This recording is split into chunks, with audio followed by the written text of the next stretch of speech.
వందనాలు. అందరూ బాగున్నారా? నిన్నేగా కలుసుకున్నాం. మళ్ళీ ఈరోజు ఇలా చేరి రావడం మీరందరూ. అలాగే ఈరోజు నుంచి మనము ఏర్పాటు చేసుకున్న ప్రతి సంవత్సరము జరుగుతూ ఉన్నప్పటికీ కూడా ఏర్పాటు చేసుకున్న ఈ ప్రత్యేకమైన రోజులు ఎంతైనా ఎక్సైటింగ్గా దేవుని సన్నిధిలో మళ్ళీ ఒక వారం రోజులు పిల్లల నిమిత్తం ప్రార్థించబోతున్నామనే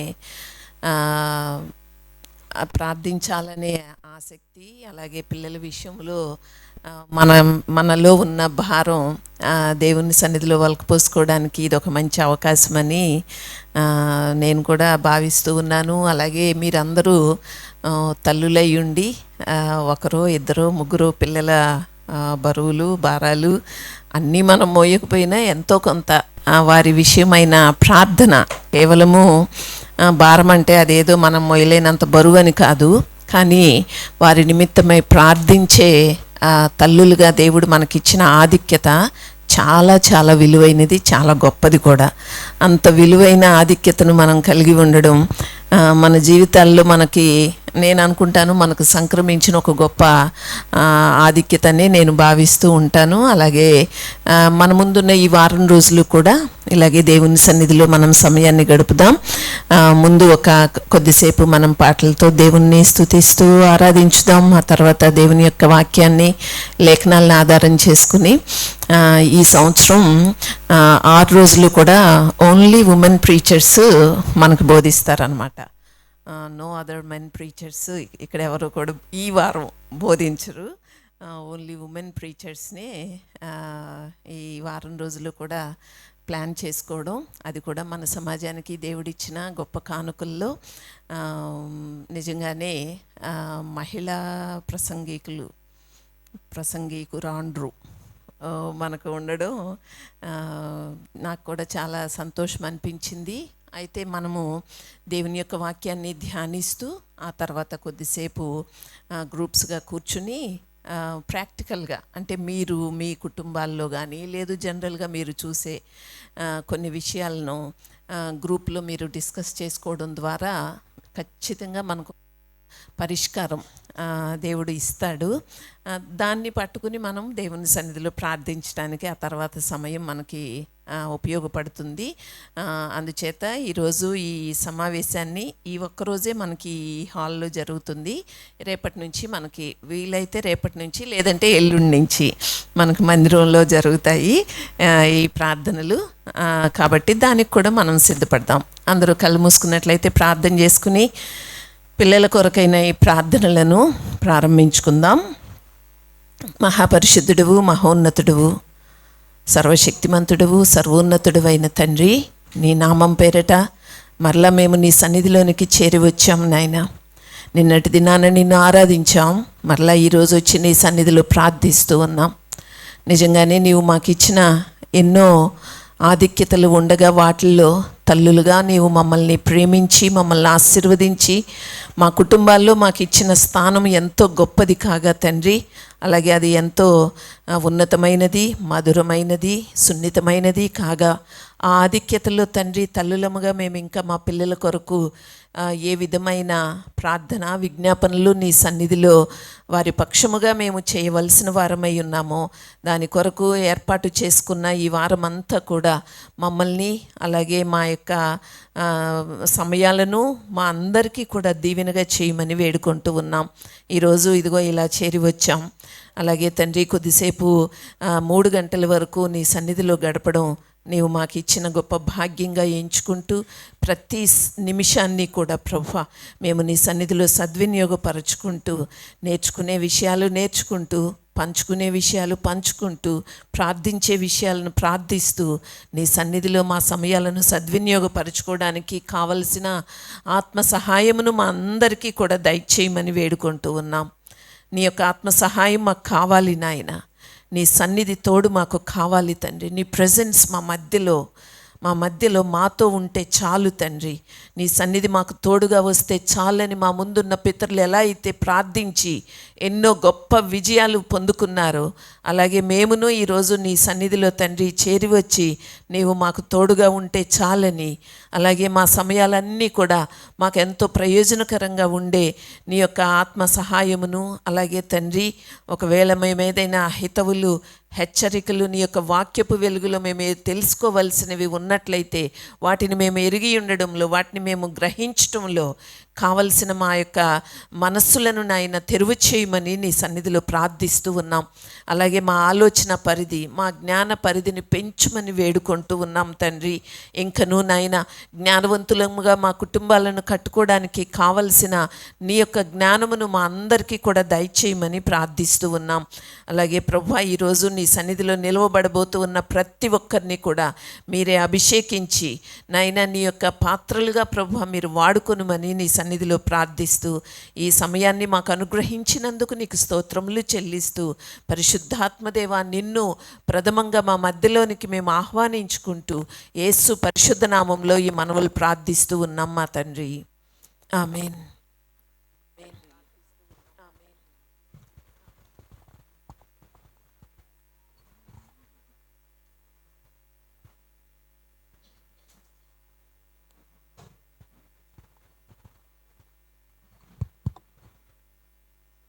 కూడి వచ్చిన మీ అందరికీ ప్రభువైన యేసుక్రీస్తు నామములో వందనాలండి. జుంటి తేనె ధారల కన్నా యేసునామమే మధురం, ఆయన సన్నిధిలోనే క్షేమం అని కలిసి దేవుని నామాన్ని స్తుతించుకుందాం ఈ పాట ద్వారా.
జీవితకాలమంతా ఆనందించెదా, యేసయ్యనే ఆరాధించెదా. జీవితకాలమంతా ఆనందించెదా, యేసయ్యనే ఆరాధించెదా.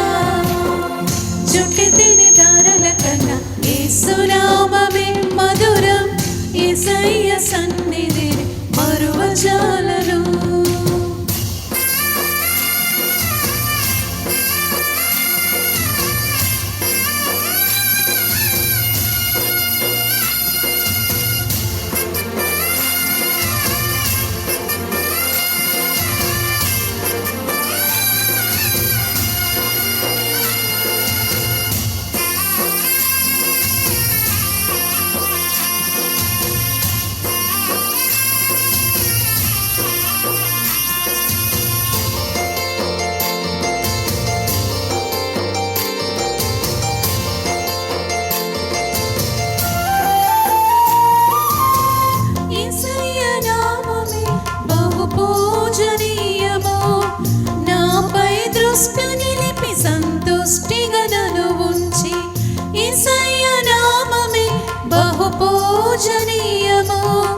నాపై దృష్టి నిలిపి సంతుష్టిగా నన్ను ఉంచి నన్నెంతగానో దీవించి జీవజలపు ఊటలతో ఉజ్జీవింపచేసెరే. నన్నెంతగానో దీవించి జీవజలపు ఊటలతో ఉజ్జీవింపచేసెరే. జుంటి తేనె ధారల కన్నా యేసునామమే మధురం, యేసయ్య సన్నిధిని మరువజాలను. యేసునామమే మధురం, యేసయ్య సన్నిధిని మరువజాలను.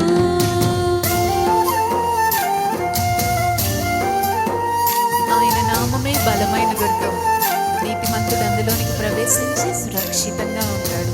మన పిల్లలు అలా సురక్షితంగా ఉండాలని కోరుకుంటూ సిద్ధపడతాం.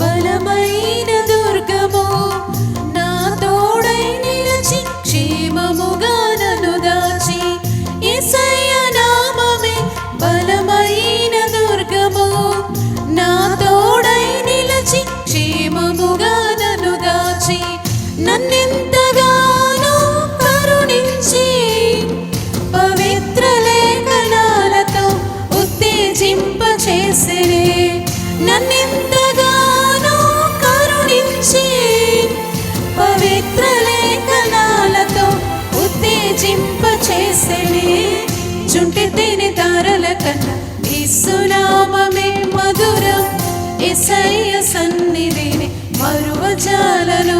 మరోసారి జుంటి తేనె తారల కన్నా యేసునామమే మధురం, యేసయ్య సన్నిధిని మరువజాలను. ఆయన నామము పరిమళ తైలం, మనలో నివసించి మనల్ని సువాసనంగా మార్చే అంత ఘనమైన నామం.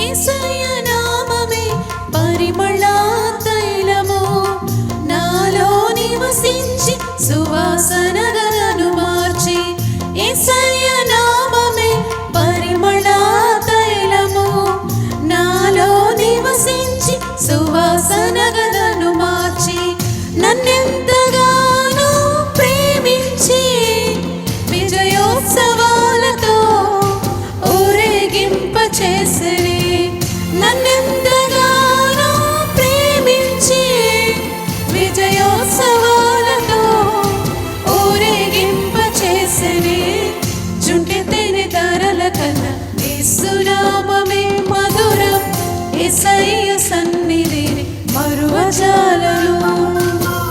జుంటి తేనె తారల కన్నా యేసునామమే మధురం, యేసయ్య సన్నిధిని మరువజాలను.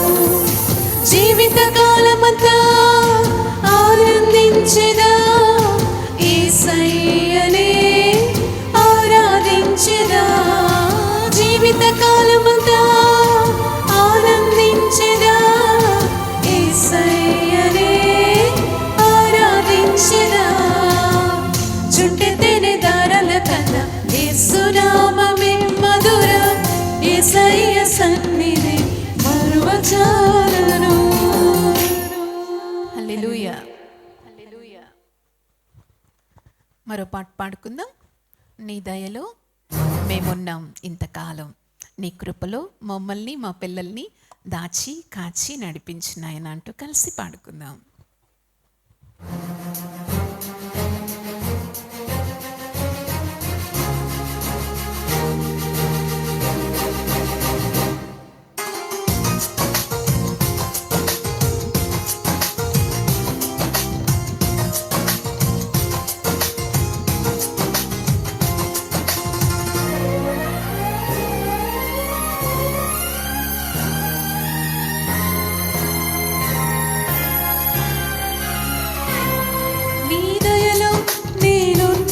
ఇంతకాలం నీ కృపలో దాచినావు గతకాలం, నీ దయలో నేనున్నా ఇంతకాలం, నీ కృపలో దాచినావు గతకాలం, నీ దయలే నీదే నేనే మౌదును, నీ దయలే నీదే నేనే మౌదును, తెలియదు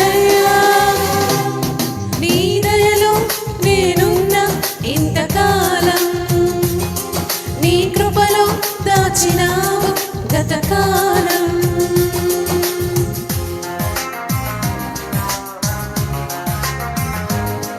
తల్లిదండ్రులు చూపించే ప్రేమ కంటే కూడా మిన్నైన ప్రేమను మన పిల్లల పైన దేవుడు సమృద్ధిగా కురిపిస్తున్నారు. ఆ ప్రేమలో నిలిచి ఉండాలని కోరుకుందాం.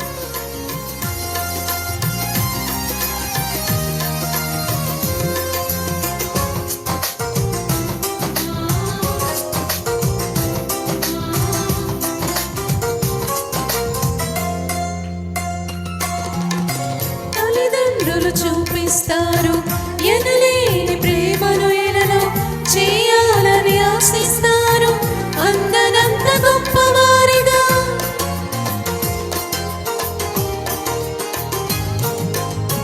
తల్లిదండ్రులు చూపిస్తారు ఎనలేని ప్రేమను ఎనలో చేయాలని ఆశిస్తారు అందనంత గొప్పవారిగా. నీ దయ ఉంటే వారు కాగలరు అధిపతులుగా, నీ దయ లేకపోతే ఇలలో బ్రతుకుట జరుగునా. నీ సిలువ నీడలోనా నన్ను దాచి ఉంచావని, నా శేష జీవితాన్ని నీతోనే గడపాలని. నీ దయలో నేనున్న ఇంతకాలం, నీ కృపలో దాచినావు గతకాలం.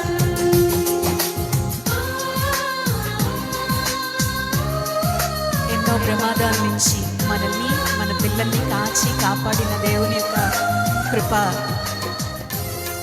ఎంత సమృద్ధిగా ఉందో కదా, జ్ఞాపకం చేసుకుందాం.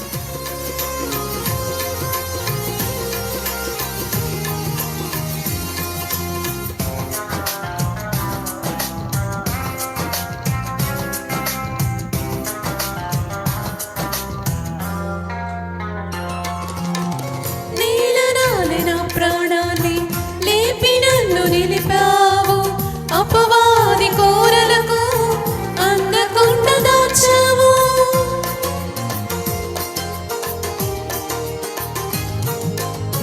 నీలనాలిన ప్రాణాన్ని లేపి నన్ను నిలిపావు, అపవాది కోరలకు అందకుండా దాచావు. నీ రెక్కల నీడలే నాకాశ్రయ దుర్గము, ఏ కీడు మా దరికి రాకుండా నీ కృపను తోడుంచుము.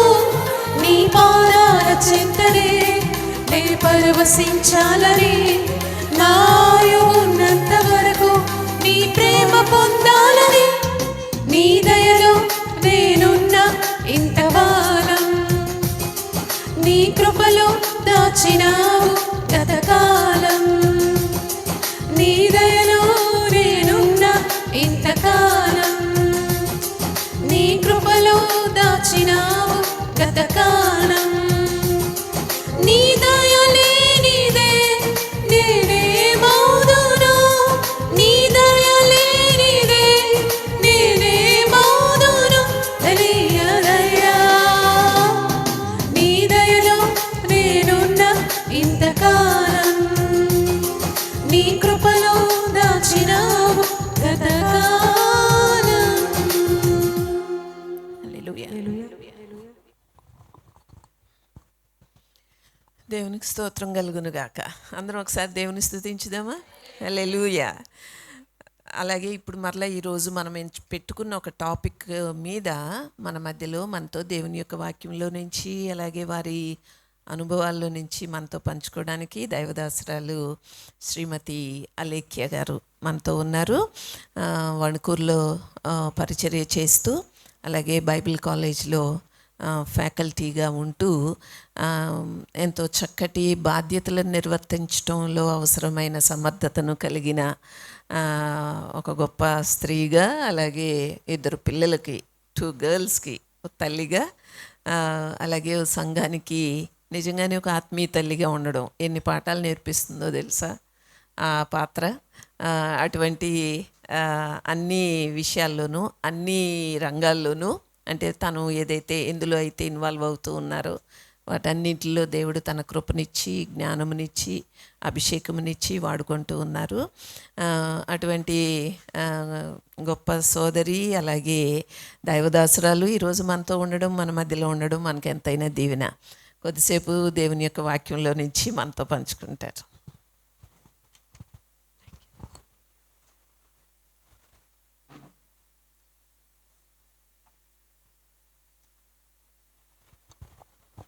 మన ప్రభు అయిన క్రీస్తు నామంలో అందరికీ హృదయపూర్వక వందనాలండి.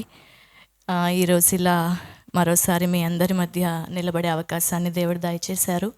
ప్రతి సంవత్సరంలానే ఈ సంవత్సరం కూడా మన కుటుంబాలలో దేవుడు మనల్ని ప్రేమించి ఇచ్చినటువంటి పిల్లల పక్షంగా దేవుని సన్నిధిలో ప్రార్థనలో గడపడానికి, కొన్ని దేవుని యొక్క వాక్కులు నేర్చుకోవడానికి దేవుడు దయచేసినటువంటి ఈ సమయం చాలా గొప్పది.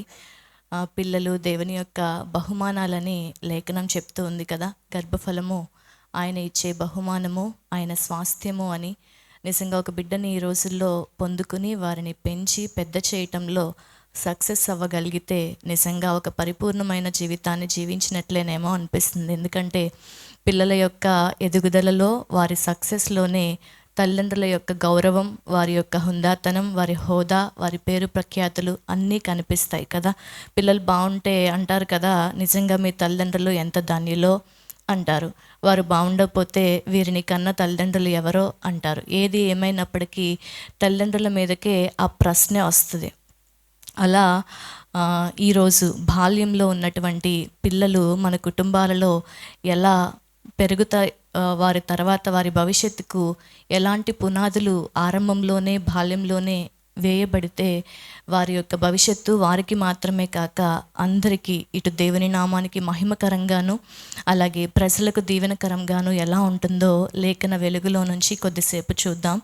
ఈ మొదటి 12 సంవత్సరాల వయస్సు అనేదండి నిజంగా ఒక గొప్ప బహుమానం. మనందరము కూడా బాల్యంలో నుంచి ఇక్కడికి వచ్చిన వాళ్ళమే. కానీ ఒకసారి ఇక్కడికి వచ్చేసినాక ఎంత కోరుకున్నా బాల్యంలోకి వెళ్ళలేం. అక్కడ నుంచి దాటి ఇక్కడికి రావటమే తప్ప ఎన్నో తీపి జ్ఞాపకాలు ఉంటాయి.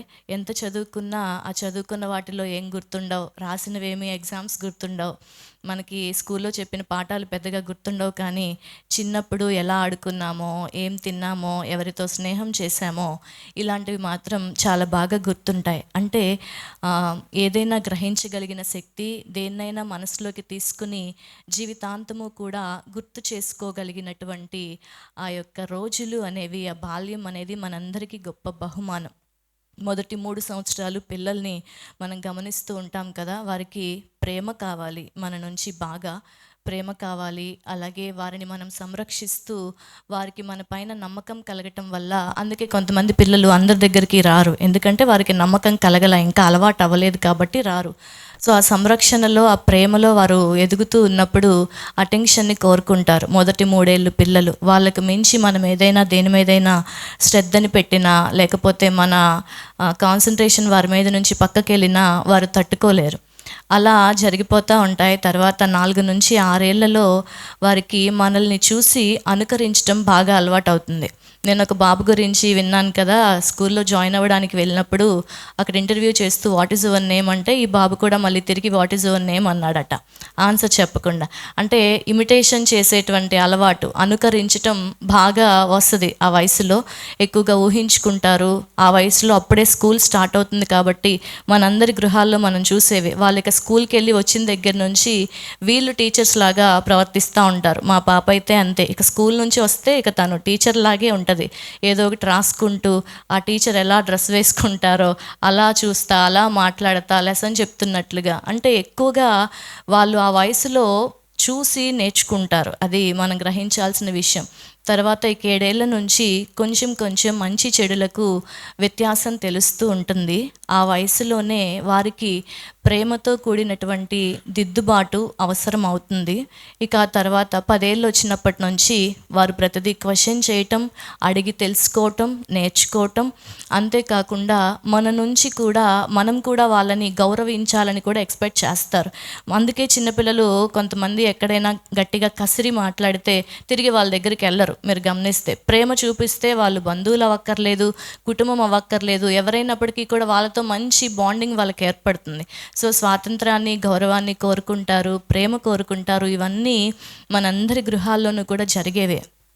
అయితే లేఖనం ఏం చెప్తూ ఉందంటే, చిన్నతనం నుంచే బిడ్డలను పెంచే విషయంలో మనం ఎంత జాగ్రత్తగా ఉండాలో. ఎందుకంటే ఒక భవనానికి పునాదులు గట్టిగా ఉంటేనే ఆ నిర్మాణం అందంగా ఉండి తర్వాత ఎన్ని అంతస్తులు కట్టినా గట్టిగా నిలబడుతుందండి. పునాది గనక సరిగ్గా లేకపోతే ఎన్ని అంతస్తులు కట్టినా ఎప్పుడు పడిపోతుందో తెలియనట్లుగా ఆ భవనం నిర్మాణం అవుతుంది. మన కళ్ళ ముందు పెరుగుతున్నటువంటి మన బిడ్డల జీవితాల యొక్క పునాదులు ఎలా ఉన్నాయో దాని గురించి లేఖనం ఏం చెప్తూ ఉందో, అలాంటి గట్టి పునాది వేసుకున్నటువంటి కొన్ని జీవితాలు, కొన్ని బాల్యంలో వేయబడినటువంటి పునాదులే వారి యవ్వన జీవితాన్ని, అలాగే వారి వృద్ధాప్యం వరకు కూడా వారి జీవితాలను ఎలా నడిపిస్తూ వచ్చాయో చూద్దాం. ముందుగా లేఖనాన్ని చదువుదాం. ద్వితీయోపదేశకాండము 6వ అధ్యాయము. ద్వితీయోపదేశకాండము 6వ అధ్యాయము 6 నుంచి 7 వచనాలు చదువుతున్నాను, గమనించండి. నేడు నేను నీకు ఆజ్ఞాపించి ఈ మాటలు నీ హృదయంలో ఉండవలెను. నీవు నీ కుమారులకు వాటిని అభ్యసింపచేసి నీ ఇంట కూర్చుండునప్పుడును, త్రోవను నడుచునప్పుడును, పండుకొనున్నప్పుడును, లేచునప్పుడును వాటిని గూర్చి మాట్లాడవలెను. సూచనగా వాటిని నీ చేతికి కట్టుకొనవలెను. దేవుని యొక్క లేఖనం ఏం చెప్తూ ఉందంటే, మనము కలిగి ఉన్నటువంటి లేకపోతే మనకు దేవుడు అనుగ్రహించినటువంటి బిడ్డలకు ముందుగా దేవుని గూర్చినటువంటి పరిచయం చేసి, దేవుని యొక్క వాక్కు మనకు ఏదైతే బోధ చేస్తూ వచ్చిందో అదంతా వాళ్ళకి చెప్పాలంటే ముందు మాట ఏమనుందంటే, నేడు నేను నీకు ఆజ్ఞాపించి ఈ మాటలు ముందుగా నీ హృదయంలో ఉండవలెను. ఎందుకంటే దేవుని యొక్క వాక్కు లేకపోతే దైవికమైనటువంటి విలువలు మన హృదయాలలో ఉన్నప్పుడు మాత్రమే వాటిని మనం మన పిల్లలకు చూపించగలం. ఎందుకంటే పిల్లలు సహజంగా మనం చెప్పింది చేయరండి, మనం చూపించేదే చేస్తారు.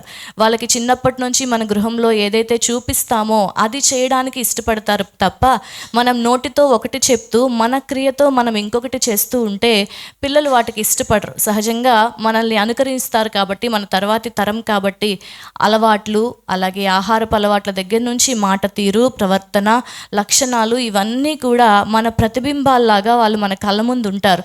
అలాంటప్పుడు వారి ముందు దేవుని యొక్క వాక్కును వారికి పరిచయం చేసేటువంటి ప్రథమ బాధ్యత తల్లిదండ్రులదే. ఎందుకంటే మనకి ఎన్నో సంవత్సరాల క్రితమే పురాతన దినాల నుంచి చెప్పిన మాట ఏంటంటే, గృహమే ప్రథమ పాఠశాల, తల్లిదండ్రులే ప్రథమ గురువులు అన్నారు.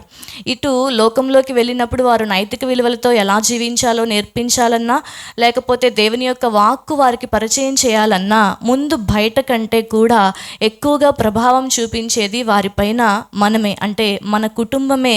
వారిని ముందుగా పాఠశాలలాగా పెంచటం అనేది ప్రారంభం చేస్తే వాళ్ళు బయటకు వెళ్ళినప్పుడు ఇంకొన్ని విషయాలు నేర్చుకుంటారు. గృహంలోనే వారికి సరైన పునాది అనేది లేనప్పుడు దైవికమైనటువంటి పెంపకము, లేకపోతే మనము దేవుని యొక్క వాక్కుని విని చేసినటువంటి ఇన్ని సంవత్సరాల భక్తిలో నేర్చుకుంటున్నటువంటి విషయాలు వారి ముందు చూపించడానికి, క్రియరూపంలో చూపించడానికి మనం ఎప్పుడైనా ఫెయిల్ అయిపోతే వారు కూడా అవి నేర్చుకునే విషయంలో వెనుకబడిన స్థితిలో ఉంటారు. ఈ దైవికమైనటువంటి పెంపకము ఎందుకు అవసరం అండి అంటే, పిల్లలకు మనం మొదటి నుంచే వారిపైన శ్రద్ధ తీసుకోవటం అవసరం. ఏదో గాలికి వదిలేసినట్లుగా అందరికీ దేవుడు పిల్లల్ని ఇస్తారు, వాళ్ళే పెరుగుతారు అని చెప్పుకున్నట్లుగా అంత సులువుగా సాగిపోవండి పిల్లల పెంపకం అనేది. ఒక విత్తనాన్ని మనం నాటినప్పుడు దానికి చాలా అవసరం కదా, వెలుగు అవసరం, నీళ్లు అవసరం, దాని చుట్టూ అది ఎదిగే క్రమంలో ఏదైనా దాని ఎదుగుదలను ఆపివేసేటువంటి కలుపు మొక్కలు పెరుగుతూ ఉంటే దాన్ని తీసివేయటం అవసరం. అంతేకాకుండా అది బలంగా, దృఢంగా ఎదగడానికి దానికి మనం ఇచ్చేటువంటి బలమైనటువంటి ఆహారం అవసరం. ఇలా దానికి చేయవలసినవన్నీ చేస్తేనే ఆ విత్తనం ఒక మంచి మొక్కగాను తర్వాత ఒక మంచి వృక్షంగాను పెరుగుతుంది. మన పిల్లల జీవితాలు కూడా అంతే. వారికి ఆరంభం నుంచే గట్టి పునాదులు లేఖనానుసారంగా వేయబడాలి. వారికి మన నుంచి సంరక్షణ అందాలి, ప్రేమ అందాలి, దైవికమైన విలువలు అందాలి. వాటితో పాటు దైవికమైనటువంటి లేఖనానుసార వాక్యానుసారమైనటువంటి వాక్కులు మనం నేర్పించగలగాలి. చిన్నతనం నుంచే కొంతమంది చిన్నప్పుడు చాలా బాగున్నారండి, కానీ యవ్వన వయసు వచ్చిన తర్వాత, పెద్దయిన తర్వాత ఎందుకో వారు చిన్నప్పుడు నేర్చుకున్నటువంటి భక్తిలో ఉండలేకపోతున్నారు అంటే వారి పునాదులు ఎక్కడో గట్టిగా పడలేదు. ఎంతో గొప్ప ప్రార్థనలు చేసినటువంటి వారు కూడా వారి పిల్లల విషయంలో భయపడేటువంటి సమయాలు వస్తూ ఉన్నాయి అంటే ఈ రోజుల్లో పిల్లల్ని పెంచడం అంత సులువైన విషయం కాదు. కానీ మనకి నేర్చుకోవడానికి ఉన్నటువంటి ఒక గొప్ప పుస్తకం పరిశుద్ధ గ్రంథం. దానిలో ఉన్నటువంటి పిల్లలను పెంచే విషయంలో మన జీవితాన్ని ఆధ్యాత్మికంగాను మానసికంగాను బలంగా ఉంచుకుంటూ మన తర్వాతి తరానికి నేర్పించాల్సిన విషయాలు నేర్పించడంలో మనకి గొప్ప మాదిరిగా లేఖనాలలో ఎంతోమంది తల్లిదండ్రులను దేవుడు మన ముందు ఉంచారు. అలాగే బాల్యంలో దైవికమైనటువంటి పెంపకం ఉంటే వారికి ఏంటండి లాభం, వాళ్ళు ఏమవుతారు పెద్దయిన తర్వాత అంటే మొదటి విషయాన్ని సమూయేలు జీవితంలో నుంచి కొద్దిసేపు ధ్యానం చేసినట్లయితే, మొదటి సమూయేలు పుస్తకము 1వ అధ్యాయము 11వ వచనం. 1 సమూయేలు 1వ అధ్యాయము 11వ వచనం.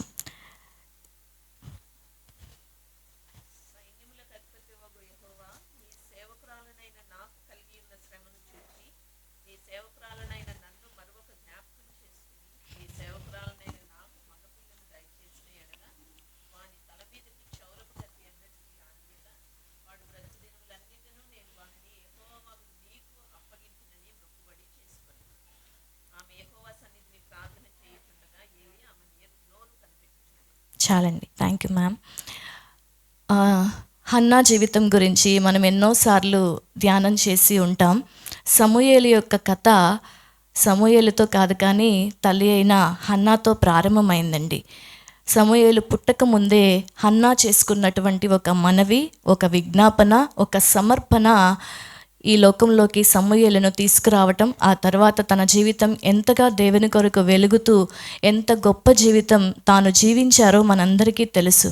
అంటే మన పిల్లల కథలు వారితో కాదు మనతో ప్రారంభం అవుతాయి. మనం వేసేటువంటి ప్రార్థన పునాది ఉంటుంది చూసారా వారి జీవితాలలో. నిజంగా ఇన్ని సంవత్సరాల తర్వాత ఒక బిడ్డను పొందుకున్న తర్వాత హన్నా ఆ బిడ్డ విషయంలో ఎంతో ఆశపడి, ఎంతో ఎదురు చూసి, నిరీక్షించి, కన్నీరు కార్చి, నిందను అవమానాన్ని భరించి దానికి ప్రతిగా పొందుకున్న సంతోషమే సమూయేలు. ఇలాంటి సమయంలో దేవుడు తన మనవిని అంగీకరించి అదే అధ్యాయంలో 27వ వచనం చూసినట్లయితే, ఈ బిడ్డను దయచేయమని యెహోవాతో నేను చేసిన మనవిని ఆయన నాకు అనుగ్రహించెను, కాబట్టి నేను ఆ బిడ్డను యెహోవాకు ప్రతిష్ఠించుచున్నాను. తాను బ్రతుకు దినములన్నిటను వాడు యెహోవాకు ప్రతిష్ఠితుడని చెప్పెను. అప్పుడు వాడు యెహోవాకు అక్కడనే మ్రొక్కెను. తాను చేసుకున్నటువంటి ఒక మనవి, చేసుకున్నటువంటి ఒక సమర్పణ, తాను కేవలము దేవుని సన్నిధిలో ఆశీర్వాదం పొందుకోక ముందు మాట్లాడిన మాటతో ఆగిపోలేదు. కానీ ఎప్పుడైతే సమూయేలు ఈ లోకంలోకి వచ్చారో, దేవుడు హన్నా గర్భాన్ని తెరచి సమూయేలుని ఇచ్చారో, వెంటనే తాను ఎప్పుడైతే పాలు మానివేసిన వయస్సు అంటే దాదాపుగా 3 నుంచి 5 ఏళ్ల లోపు అనుకోవచ్చు. సహజంగా ఆ రోజుల్లో ఎక్కువ కాలం ఇచ్చేవారు కాబట్టి ఆ వయస్సు రాగానే హన్నాకి తాను చేసుకున్న మొక్కుబడి గుర్తొచ్చిందండి. నిజంగా ఆ సమయంలో ఈరోజు మనం చెప్పుకున్నంత సంతోషమే ఉందా అంటే హన్నా నిజంగానే దేవునికి ఇవ్వటంలో సంతోషం ఉంది, కానీ ఎంత బాధపడి ఉండొచ్చో. ఎందుకు ఇంతగా నేను ఎదురు చూసి పొందుకున్న బిడ్డను దేవుని సన్నిధిలో వదిలేయవలసి వస్తుందని తను అలాగని బాధగా సమర్పణ చేసిందని కాదు, కానీ ఎంతైనా శారీరకంగా కలిగి ఉన్నటువంటి ప్రేమను బట్టి తాను చేసిన త్యాగం గొప్ప త్యాగమేనండి.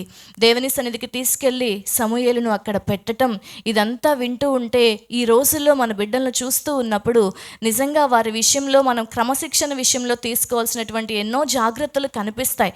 అంత చిన్న బాలుని తీసుకెళ్ళి దేవుని యొక్క మందిరంలో వదిలిపెట్టినప్పుడు నిజంగా సమూయేలు వెనక్కి తిరిగి పేచి పెట్టలేదా? ఫస్ట్ టైం స్కూల్లో వేసినప్పుడు మీ అందరి పిల్లలు ఎలా ఉన్నారో మీకు అందరికీ ఒక్కసారి గుర్తు చేసుకోండి. మా పెద్ద పాపని ఫస్ట్ స్కూల్కి పంపించినప్పుడైతే నేను మా చిన్న పాపతో కన్సీవ్ అయి ఉన్నాను 7th మంత్. అయినా సరే నువ్వు ఇక్కడే కూర్చుంటేనే నేను స్కూల్లో కూర్చుంటాను, లేకపోతే నేను అస్సలు ఉండను. దాదాపుగా అలా 3 రోజులు కూర్చున్న తర్వాత మీరు ఇలా కూర్చుంటూ ఉంటే తనకు అదే అలవాటు అయిపోతుందండి, ఏడ్చినా సరే మీరు రావద్దు అని చెప్పారు. ఇక అలా నెమ్మదిగా అలవాటైంది. మీ అందరికీ గుర్తొచ్చే ఉంటాయి కదా. మీ పిల్లలు ఎలా వెళ్ళారు మొదటి రోజు, అసలు మనం ఎలా వెళ్ళామో మనకు గుర్తొచ్చిందా? మనం కూడా అలాగే వెళ్ళాం కదా. కానీ సమూయేలు మరి పొద్దున స్కూల్కి వెళ్ళి సాయంత్రం ఇంటికి వచ్చేటువంటి అలాంటి సమర్పణ కాదు హన్నాది. ఒక్కసారి దేవుని మందిరంలో వదిలిపెడితే మరలా సంవత్సరానికి తాను చూడడానికి వచ్చినప్పుడు, మొక్కుబడి చెల్లించుకోవడానికి వచ్చినప్పుడు మాత్రమే తాను చూసేటువంటి అవకాశం. అయినప్పటికీ సమూయేలును తాను ఎలా క్రమశిక్షణ చేసి ఉండాలి, ఎలా పెంచి ఉండాలి, తనకు అర్థమయ్యే వయస్సు అంటే కొంచెం కొంచెం మాటలు రావటం ప్రారంభమైనప్పుడే తనకు దేవుని గురించిన బోధ చేసి ఉండాలేమో కదా. నీవు ఖచ్చితంగా దేవునికి సమర్పితం చేయబడిన బిడ్డవు, నీవు నా దగ్గర ఉండవు, నువ్వు ఎప్పుడైతే పాలు మానేస్తావో ఇక తీసుకెళ్ళి నేను దేవునికి చేసుకున్న సమర్పణ ప్రకారం అక్కడ వదిలిపెట్టేస్తాను అని కొంచెం కొంచెం తన మాటల ద్వారా చేయబడిన బోధ సమూయేలుకు ఎంతో కొంత పట్టి ఉండాలి. అందుకే బాలుడగు సమూయేలు దేవుని దయయందును మనుషుల దయయందును దినదినము వర్ధిల్లుతూ ఎదుగుతూ ఉన్నాడట. మన పిల్లలండి దైవికమైనటువంటి పెంపకంలో పెంచబడితే మొదటి విషయం, వారి చుట్టూ ఉన్నటువంటి చెడును వారు జయించగలుగుతారు. ఎందుకంటే మనం చాలాసార్లు పిల్లల విషయంలో ఏం చెప్తామంటే, వాళ్ళు బయటకు వెళ్ళి రకరకాల మాటలు నేర్చుకుంటున్నారండి. చిన్న వయసులో స్కూల్కి వెళ్తారు, రకరకాల హావభావాలు చూస్తారు, మాటలు వింటారు, అలవాట్లు నేర్చుకుంటారు. వాళ్ళకి ఆహారం అలవాట్ల దగ్గర నుంచి ప్రతిదీ కూడా, మనం ఇంట్లో పెట్టని ఫుడ్ కూడా బయట అలవాటు అయిపోతూ ఉంటుంది. వాళ్ళని చూస్తారు, వీళ్ళని చూస్తారు, భాష మనం నేర్పించని భాష వచ్చేస్తుంది కొన్నిసార్లు, కొత్త కొత్త మాటలు మాట్లాడుతూ ఉంటారు. అంటే బయట ప్రభావం వాళ్ళపైన చాలా పడుతుందండి. అందుకే పిల్లలు ఇలా పాడైపోతున్నారు అని మనలో చాలామంది మనం మాట్లాడతాం. అయితే ఈరోజు మనం ఆలోచన చేయవలసినటువంటి విషయం ఏంటంటే, ఈ లోకంలోకి వెళ్ళిన తరువాత అంత ప్రభావం వారిపైన పడుతుంది అంటే, మరి గృహంలో ఉండగానే మన దైవికమైనటువంటి పెంపకం యొక్క ప్రభావం, మన ప్రార్థన ప్రభావం, మన దేవుని యొక్క ప్రేమ ప్రభావం వారిపైన ఎంతగా పడేలా మనం జాగ్రత్త తీసుకోవాలి. అందుకే కదా ఒక్కసారి హన్నా చేసుకున్నటువంటి సమర్పణ విషయంలో ఎక్కడ వెనక్కి తిరిగి చూసుకునే అవసరం రాలేదు. సమూయేలు వలన ఎక్కడ కూడా దేవుని పరిచర్యకు కానీ అక్కడ చుట్టూ ఉన్నటువంటి వారికి కానీ ఏనాడు చిన్న ఇబ్బంది కూడా కలిగినట్లు మనం లేఖనంలో చూడం. ఇంత చిన్న పిల్లాడిని దేవుని మందిరంలో వదిలిపెట్టేసి ఒక తల్లి వెళ్ళిపోయింది, ఈ పిల్లాడేమీ సరిగ్గా లేడని ఎక్కడైనా ఏ యాజకుడైనా మాట్లాడినట్టు మనం చూసామా? ఏలి యాజకునిగా ఉన్న దినాల్లో జరిగినటువంటి కథ కదా ఇది. నిజంగా ఎంత ప్రార్థన పునాది సమూయేలు జీవితంలో హన్నా వేస్తూ వచ్చిందో. వారిని క్రమశిక్షణ చేసేటువంటి విషయంలో నిజంగా పేచీలు పెట్టే సమూయేలు అయితే అక్కడ తాను స్థిమితంగా ఉండేవాడు కాదు. గృహానికి వచ్చిన తర్వాత కూడా హన్నాకి మనశ్శాంతి ఉండేది కాదు, ఎలా ఉన్నాడో అని. కానీ అన్ని విధాల సమూయేలు సహకరించి తన సమర్పణను అర్థం చేసుకొనగలిగాడు అంటే ఆ క్రమశిక్షణ అనేది ఈ రోజుల్లో మన పిల్లల విషయంలో నేర్చుకోవాలండి. మొదట వాళ్ళకి మనము ప్రేమతో చాలా గారాబం చేస్తాం, చాలా అతిగా గారాబం చేసి, మంచిదే, ప్రేమ మంచిదే, వారికి కావాల్సినవన్నీ సమకూర్చటం మంచిదే. కానీ వారి జీవితంలో దేవుని యొక్క చిత్తాన్ని అలాగే తల్లిదండ్రుల యొక్క మాటను పూర్తిగా నిర్లక్ష్య పెట్టి యవ్వనానికి వచ్చేసరికి సంపూర్ణంగా మన మాట వినగనంత దూరం అయ్యేంతగా గారాబం చేయటం అనేది అది వారి జీవితాలకు మేలు కాదు. అతి గారాబము అనేది వారిని ఎంతగా ఈరోజు ఎన్నో కుటుంబాలలో ఎంత గారాబం చేసి పెంచామో తెలుసా? వీరు అడిగింది ప్రతిదీ నోటి వరకు తీసుకెళ్ళి అందించామండి, ఇప్పుడు వీళ్ళు మా మాట వినట్లేదు. అంటే మనం చూపించింది ప్రేమని మనం అనుకుంటున్నాం, దాన్ని అవకాశంగా భావించేటువంటి పిల్లలు అవగాహన లేక వయసు వచ్చే కొద్దీ తల్లిదండ్రుల యొక్క మాటను, ఆలోచనను, నిర్ణయాలను త్రోసిపుచ్చేంతగా అయిపోతూ ఉన్నారంటే ఇంకా ఎంత జాగ్రత్త తీసుకుని ఎంతటి క్రమశిక్షణ వారి విషయంలో చేయాలో. ప్రేమ చూపిస్తూ ఉన్నప్పుడు ఆ ప్రేమ యొక్క విలువ వారికి అర్థమయ్యే విధంగా ఉండాలి. హన్నా చేసుకున్న మొక్కుబడి యొక్క విలువ, హన్నా చేసుకున్న సమర్పణ యొక్క విలువ సమూయేలుకు అర్థం కాకపోయి ఉంటే, తనకు అవగాహన అయినంతట్లోనే హన్నా చెప్పిన మాటలు తనకి సరిగ్గా అర్థం కాకపోయి ఉంటే సమూయేలు అలా పరిచర్య చేసేవాడా? తన చుట్టూ ఉన్నటువంటి సమాజంలో చెడును ఎలా జయించాడండి సమూయేలు అంటే, సమూయేలు జీవించిన కాలంలో తన చుట్టూ సమాజము ఏమంత మంచిగా లేదు. మనం చూస్తే అక్కడ ఉంటుంది 2వ అధ్యాయం 12వ వచనంలో, ఏలీ కుమారులు యెహోవాను ఎరుగని వారై మిక్కిలి దుర్మార్గులైరి. అయితే అదే సమయంలో సమూయేలు ఏం చేస్తున్నాడో చూడండి, 18వ వచనం. బాలుడైన సమూయేలు నారతో నేయబడిన ఎఫోదు ధరించుకుని యెహోవాకు పరిచర్య చేయుచుండెను. పిల్లలు మనం చెప్పింది చేయరు, చూసిందే చేస్తారనేది వాస్తవమే. కానీ వారు చూసిన చెడు యొక్క ప్రభావం వారి పైన పడకుండా ఉండడానికి ఆ పరిస్థితికి వారికి మధ్య తల్లులంగా మనం వేసేటువంటి ప్రార్థన కంచె ఉంది చూసారా, అది తాను ఏమి చూస్తూ పెరుగుతూ ఉన్నాడంటే యాజకుని కుమారులే దేవునికి నష్టం చేసేటువంటి, దేవుని పరిచర్యకు నష్టము చేసేటువంటి ఆ పరిస్థితిలో దుర్మార్గంగా ప్రవర్తించేటువంటి స్థితిగతుల్లో ఉన్నా కూడా సమూయేలుకు ఆ లక్షణాలు కానీ ఆ బుద్ధులు కానీ ఎక్కడ రాలేదు, ఆ అలవాట్లు రాలేదు. ఆయన మాత్రం చక్కగా పరిచర్య చేసుకుంటూ ఉన్నాడట దేవుని యొక్క సన్నిధిలో. అంటే మనము ఎంతగా మన పిల్లలపైన మన ప్రభావం చూపించాలి. వారు లోకంలోకి వెళ్లకుండా జీవితాలు గడవండి. 4-5 ఏళ్ళు వచ్చినప్పటి నుంచే స్కూల్కి వెళ్ళిపోతారు, తర్వాత అలాగే ఎదుగుతూ ఉంటారు. మరి అలాంటి సమయంలో ఈ లోకపు ప్రభావం వారిపైన పడకుండా మనం ఎలా జయించగలుగుతాము అంటే వారికి మనకు మధ్య ఒక ప్రార్థన కంచె. శారీరకంగా హన్నా దూరంగా ఉందేమో కానీ ప్రార్థన మాత్రం ఎక్కడా దూరంగా లేదు. తాను గృహంలో ఉన్నప్పటికీ అనుక్షణము అనుదినము సమూయేలు యొక్క జీవితం కోసం తాను చేసినటువంటి ప్రార్థన, వేసినటువంటి ప్రార్థన కంచె ఉంది చూసారా, అది సమూయేలును దేవుని యొక్క సన్నిధిలో నమ్మకస్తునిగా జీవితాంతం వరకు నిలబెట్టింది. అంతేకాదు మన దైవికమైన పెంపకము వారు దేవుని స్వరాన్ని వారి జీవితంలో గుర్తించేలా చూస్తుంది. 3వ అధ్యాయం 1వ వచనం చూస్తే, బాలుడైన సమూయేలు ఏలీ ఎదుట యెహోవాకు పరిచర్య చేయుచుండెను. ఆ దినములలో యెహోవా వాక్కు ప్రత్యక్షమగుట అరుదు, ప్రత్యక్షము తరచుగా తటస్థించుట లేదు. దేవుని యొక్క వాక్కు కరువుగా ఉన్నటువంటి రోజులు, దేవుని యొక్క స్వరము వినలేని స్థితిలో ప్రజలు చుట్టూ పాపముతో లేకపోతే దైవ వ్యతిరేకమైనటువంటి ఆలోచనలతో దుర్మార్గతతో నిండి ఉన్నటువంటి కాలంలో దేవుని యొక్క వాక్కట చాలా అరుదుగా వస్తుంది ప్రజల మధ్యలోకి. అలాంటి సమయంలో కుటుంబానికి దూరంగా పెంచబడినటువంటి ఒక చిన్న బిడ్డ బాలుడైన సమూయేలు చెవిలోకి దేవుని యొక్క వాక్కు ఎలా వచ్చిందో మనకి కింద వచనాలన్నీ చదివితే ఎప్పుడు మనకి పరిచయమైన వాక్యమే కదా.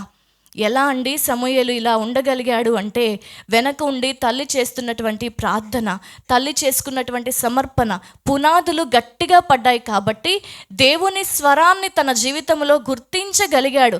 తన చుట్టూ ఉన్నటువంటి చాలామంది చెడ్డ వ్యక్తుల గురించిన కూడా రాబోతున్న విషయాలు, నేను చెప్పబోయే మాట వింటే అందరి చెవులు గింగురుమంటాయి, ఇలా జరగబోతుంది ఇలా జరగబోతుంది అని దేవుడు తన హృదయాన్ని విప్పి సమూయేలుకు ఎన్ని విషయాలైతే బయలుపరచాలో అంత చక్కగా తన ప్రత్యక్షతను మొత్తం వివరిస్తూ వస్తాడు. సమూయేలు జీవితం తర్వాత ఎలా కొనసాగుతూ వచ్చిందో మనందరికీ తెలుసు.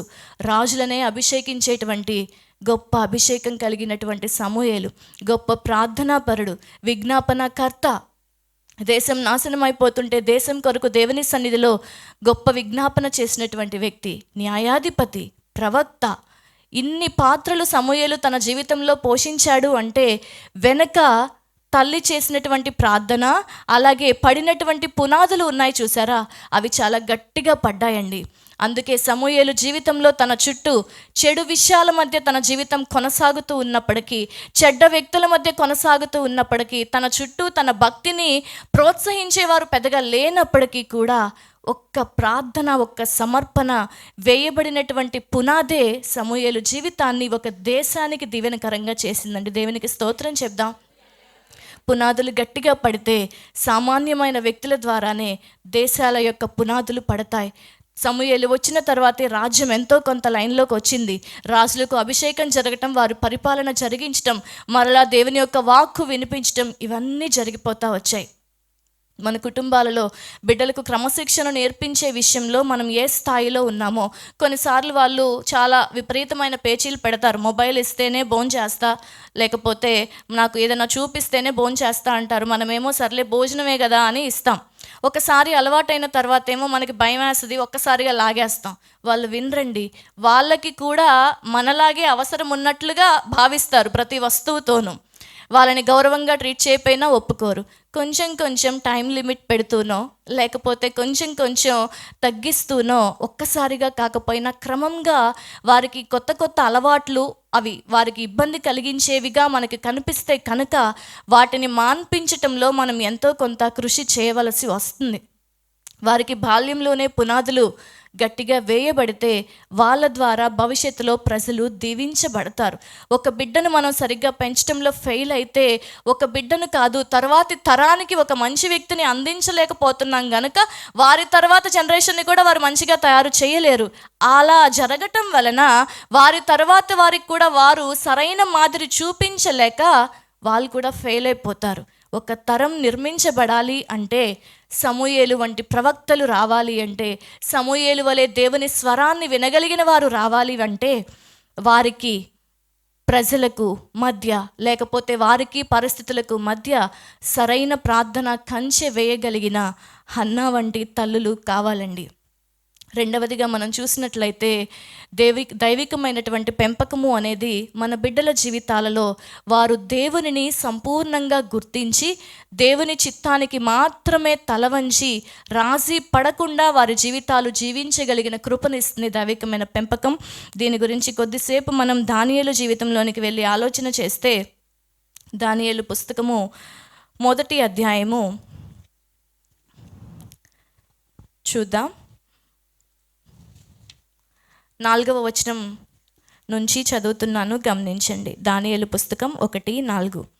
ఇశ్రాయేలీల రాజవంశములో ముఖ్యులై లోపము లేని సౌందర్యమును సకల విద్యా ప్రవీణతయు జ్ఞానమును కలిగి తత్వజ్ఞానము తెలిసిన వారై రాజు నగరునందు నిలువదగిన కొందరు బాలులను రప్పించి కల్దీయుల విద్యను భాషను వారికి నేర్పము. మరియు రాజు తాను భుజించు ఆహారంలో నుండి తాను పానము చేయు ద్రాక్షరసంలో నుండి అనుదిన భాగము వారికి నియమించి 3 సంవత్సరములు వారిని పోషించి పిమ్మట వారిని తన ఎదుట నిలువబెట్టునట్లు ఆజ్ఞ ఇచ్చెను. యూదులలో నుండి దానియేలు, హనన్యా, మిషాయేలు, అజర్యా అనువారు వీరిలో ఉండిరి.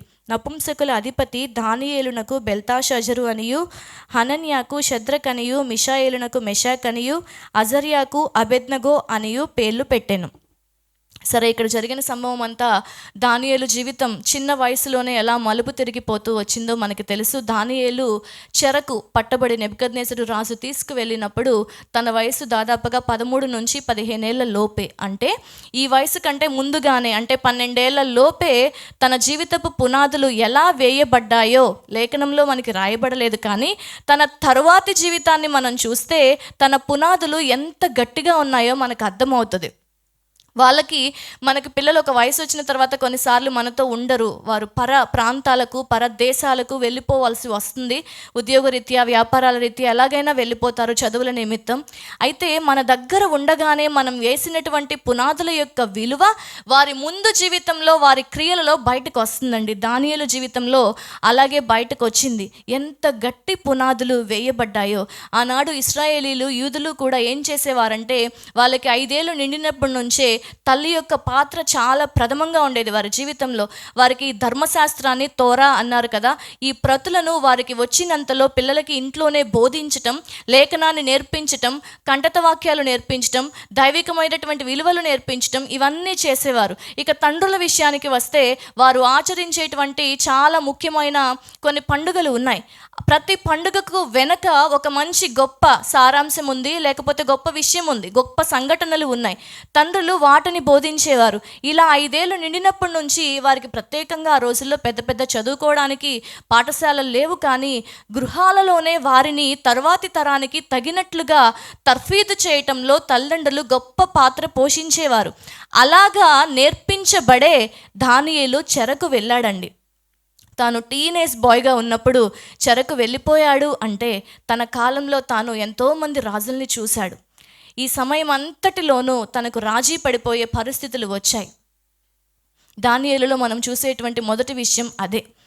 రాజీ పడలేదు. ఎక్కడ తాను తినకూడని అపవిత్రమైన తన దేవుని యొక్క నిబంధనకు వ్యతిరేకమైనటువంటి ఆహారం తీసుకొచ్చి కళ్ళ ముందు పెట్టినప్పుడు కూడా దానియేలు ఎక్కడ రాజీ పడడు. సామ్రాజ్యాలు మారిపోయాయి, శాసనాలు మారిపోయాయి. 5-6 రాజుల్ని తన జీవితంలో చూస్తాడు. నెబుకద్నెజరు, బెల్షస్సరు, దర్యావేషు, కోరేషు, ఇంతమంది రాజులు ఒక్కొక్కరు ఎంతో కాలం పరిపాలన చేస్తూ వచ్చారు. తాను చాలా చిన్న వయసులో ఉన్నప్పుడే అక్కడికి వెళ్ళాడు కాబట్టి వృద్ధాప్యం వరకు కూడా ఎంతోమంది పరిపాలనలు దానియేలు చూస్తాడు. ఈ సమయం అంతటిలోనూ దానియేలు యొక్క విశ్వాసం కానీ, భక్తి కానీ ఏ రోజు ఏ పరిస్థితికి లొంగలేదు. దానియేలు కథంతా మనం ఆలోచన చేస్తే రాజీ పడలేదు. తినే ఆహారం విషయంలోనే రాజీ పడలేదు. ఆ తర్వాత భక్తి విషయంలో ఎన్నో సవాళ్ళు వచ్చాయి. మన పిల్లలు లోకంలోకి వెళ్ళినప్పుడు మనము ఇంట్లో ఎంతో కష్టపడి ప్రార్థన చేసి నేర్పించుకున్నటువంటి భక్తికి సవాలు విసిరేటువంటి పరిస్థితులు వస్తాయి. అందరూ వాళ్ళకి స్కూల్లో చెప్పేటువంటి, కాలేజెస్లో చెప్పేటువంటి మాటలను బట్టి అన్నిటికీ ప్రభావితం అయిపోయి అందరూ ఒక్కటే కదా, అన్ని భక్తి విధానాలు ఒక్కటే కదా, లేకపోతే ఈ సైన్స్ అని నమ్మకాలని ఇవన్నీ చూసి ఇదంతా ఏం లేదు అనేటువంటి అవనస్తులను ఈరోజు ఎంతోమందిని చూస్తూ ఉన్నాం, చిన్నప్పుడు భక్తిలో పెరిగి కూడా. కానీ దానియేలుకండి భాష మారిపోయింది, దేశం మారిపోయింది, సంస్కృతి మారిపోయింది, ఆఖరికి దానియేలు పేరు కూడా మారిపోయింది. అయినా దానియేలు మారలేదు. దేవునికి స్తోత్రం చెప్దాం. దేవుడు మారనివ్వలేదు. వేయబడినటువంటి పునాదులు అంత గట్టిగా దానియేలు జీవితంలో వేయబడ్డాయి. ఇంతమంది రాజుల కాలాన్ని చూసిన ప్రతిమకు మొక్కమన్నారు, లేదన్నాడు. అపవిత్రమైన ఆహారం తినమన్నారు, లేదన్నాడు. ఆ తర్వాత వృద్ధుడైపోయాక 80-85 వయసులు సింహాల గుహలో వేయబడవలసిన సమయం వచ్చింది. ఆ రోజు కూడా తన విశ్వాసం చెలించలేదు. పెద్దవాడయ్యాడే కానీ ఎక్కడ తనలో ఉన్నటువంటి భక్తిలో మార్పు రాలేదండి. మన బిడ్డలకి మనం వేసేటువంటి పునాది యొక్క విలువ అది వేయబడిన రోజు తెలీదు. కాలం గడిచే కొద్దీ వారి క్రియల్లో, వారి మాటల్లో, వారి ప్రవర్తనల్లో, వారు పరులతో వ్యవహరించే విధానంలో, బయటకు వెళ్ళినప్పుడు వారు ఉండే తీరులో, ఇవన్నీ చూసినప్పుడు అప్పుడు బయటకు వస్తుంది మనం ఎంత భక్తి నేర్పించామా అనేది. మన దగ్గర పెట్టుకున్నప్పుడు కొన్నిసార్లు అర్థం కాకపోవచ్చు.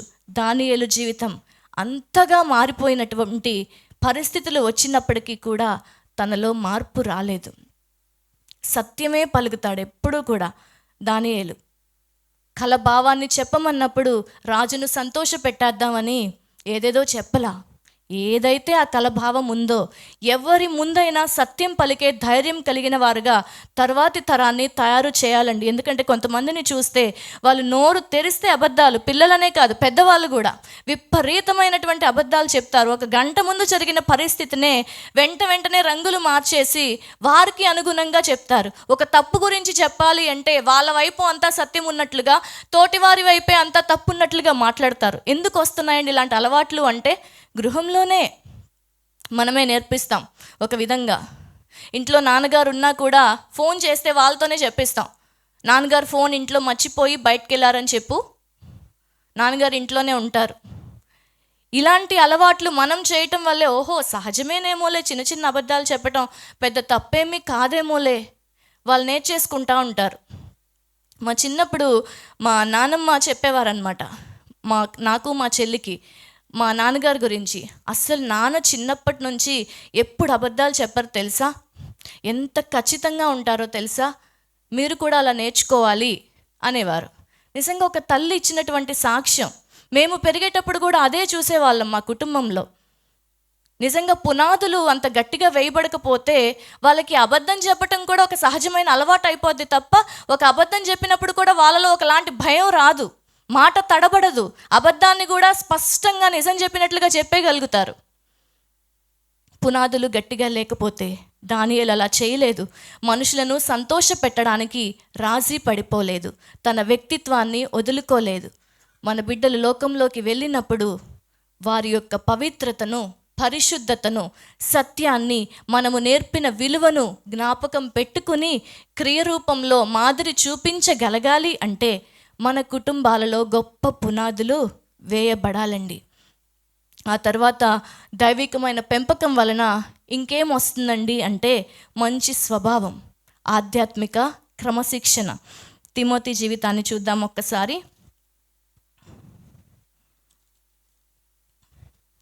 2వ తిమోతి పత్రిక 3వ అధ్యాయము 14 నుండి చదువుదాం.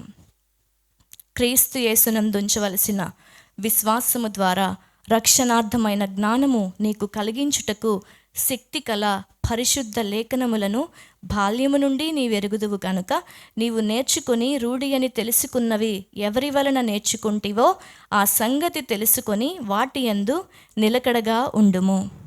పౌలు భక్తుడు తిమోతి గురించి ఇస్తున్నటువంటి సాక్ష్యం.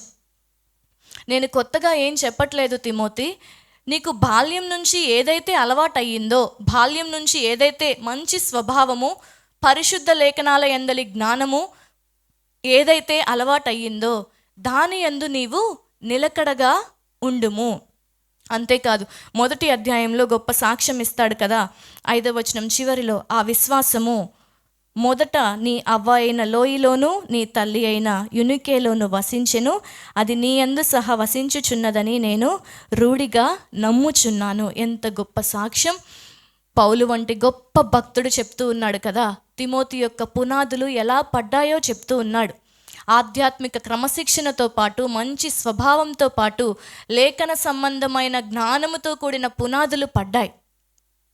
అవ్వ లోయి, తల్లి యునికే, తండ్రి గ్రీసు దేశస్థుడు అయినప్పటికీ, అంటే తండ్రి క్రీస్తుని ఎరిగినా లేకపోతే ప్రభువు భక్తి చేసేటువంటి వ్యక్తి కాదు, అయినప్పటికీ తండ్రి యొక్క ప్రభావము, అన్య దేవతల యొక్క ప్రభావము, లోకపు ప్రభావము ఎక్కడా కూడా తిమోతి పైన పడకుండా అమ్మమ్మ చేసినటువంటి ప్రార్థనలు, వేసిన పునాదులు తన జీవితాన్ని ఎంత గొప్పగా నడిపిస్తూ వచ్చాయోనండి. దేవునికి ఒక స్తోత్రం చెప్దామా? కొంతమంది గొప్ప తల్లులు ఉంటారండి, వాళ్ళు ప్రార్థన చేస్తేనే అన్నం పెడతారు, కంటత వాక్యం అప్పచెప్పిన తర్వాతే నిద్రపోవాలి అంటారు.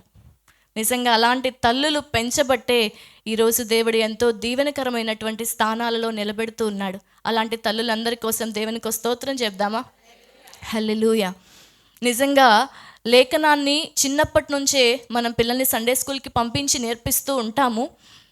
వారు అక్కడికి పంపించి కేవలం రావటం మాత్రమే కాదు, ఇంకా అక్కడికి వెళ్ళి వాళ్ళు ఏం నేర్చుకుంటున్నారు, అసలు అక్కడ చెప్తున్నటువంటి కథలో లేకపోతే పాటలో ఇవన్నీ వారికి అసలు పడుతున్నాయా, వాటిపైన ధ్యాస పెడుతున్నారా, నేర్చుకుంటున్నారా?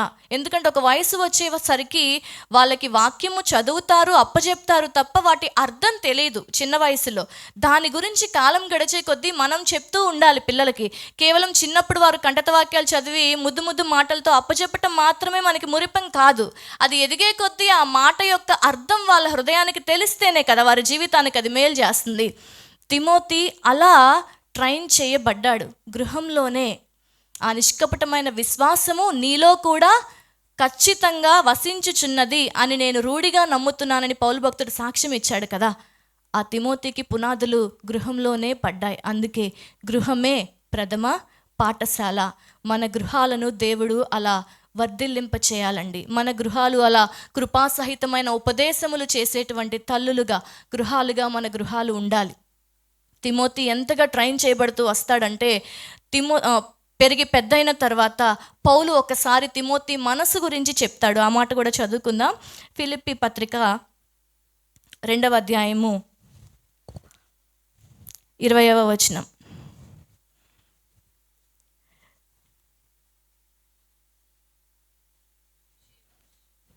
19 నుంచి చదువుతున్నాను, గమనించండి. నేనును మీ క్షేమము తెలుసుకొని ధైర్యం తెచ్చుకుని నిమిత్తం తిమోతిని శీఘ్రముగా మీ యొద్దకు పంపుటకు ప్రభువైన యేసునందు నిరీక్షించుచున్నాను.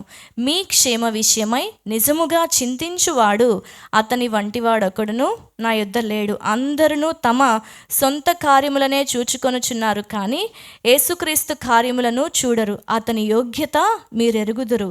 తండ్రికి కుమారుడు ఎలాగు సేవ చేయునో అలాగే అతడు నాతో కూడా సువార్త వ్యాపకం నిమిత్తం సేవ చేసెను. తిమోతి గురించి మరలా పౌలు చెప్తున్నటువంటి సాక్ష్యం. ఎంతగా కుటుంబంలో మంచి పునాదులు వేయబడి తాను పెంపకం జరగకపోతే పౌలు ఇలా మాట్లాడతాడండి. తన వంటి కుమారుడు నాకు ఇంకొకళ్ళు లేరు. తనలాగా పరిస్థితులను అర్థం చేసుకునే వాళ్ళు కానీ, ప్రజలు బాధలో ఉంటే చెలించి సువార్త నిమిత్తం ప్రయాసపడే వాళ్ళు కానీ ఇంకొకళ్ళు నాకు లేరు. నాకు నిజంగా ఒక కుమారుని లాంటి వాడు తిమోతి. ఆ వ్యక్తిని నా దగ్గరికి తొందరగా పంపించండి అంటే, పౌలు తర్వాత ఎన్నో సంఘాలని నాయకత్వం చేయవలసి వచ్చింది. మరలా పౌలు చేత హితోపదేశం చేయబడతాడు. నీవు నీ మాట విషయంలో, ప్రవర్తన విషయంలో, క్రియ విషయంలో, అన్ని విషయాలలో యవ్వనుడా నీవు ఎలా ఉండాలి? మాదిరిగా ఉండాలి. అంటే నీ చిన్నతనంలో నీకు ఎలాంటి పునాదులైతే లేఖనానుసారంగా తల్లిదండ్రులు గృహంలో అమ్మమ్మ వేస్తూ వచ్చారో వాటిని నీవు అనుసరించి వాటిని గట్టిగా పట్టుకొని ధైర్యంగా దృఢంగా నిలబడు అని చెప్పినటువంటి మాటలు ఎంతగా తిమోతి జీవితానికి పట్టాయి అంటే తర్వాతి కాలంలో ఎన్నో గొప్ప సంఘాలకు నాయకత్వం వహించేలా చేశాయి.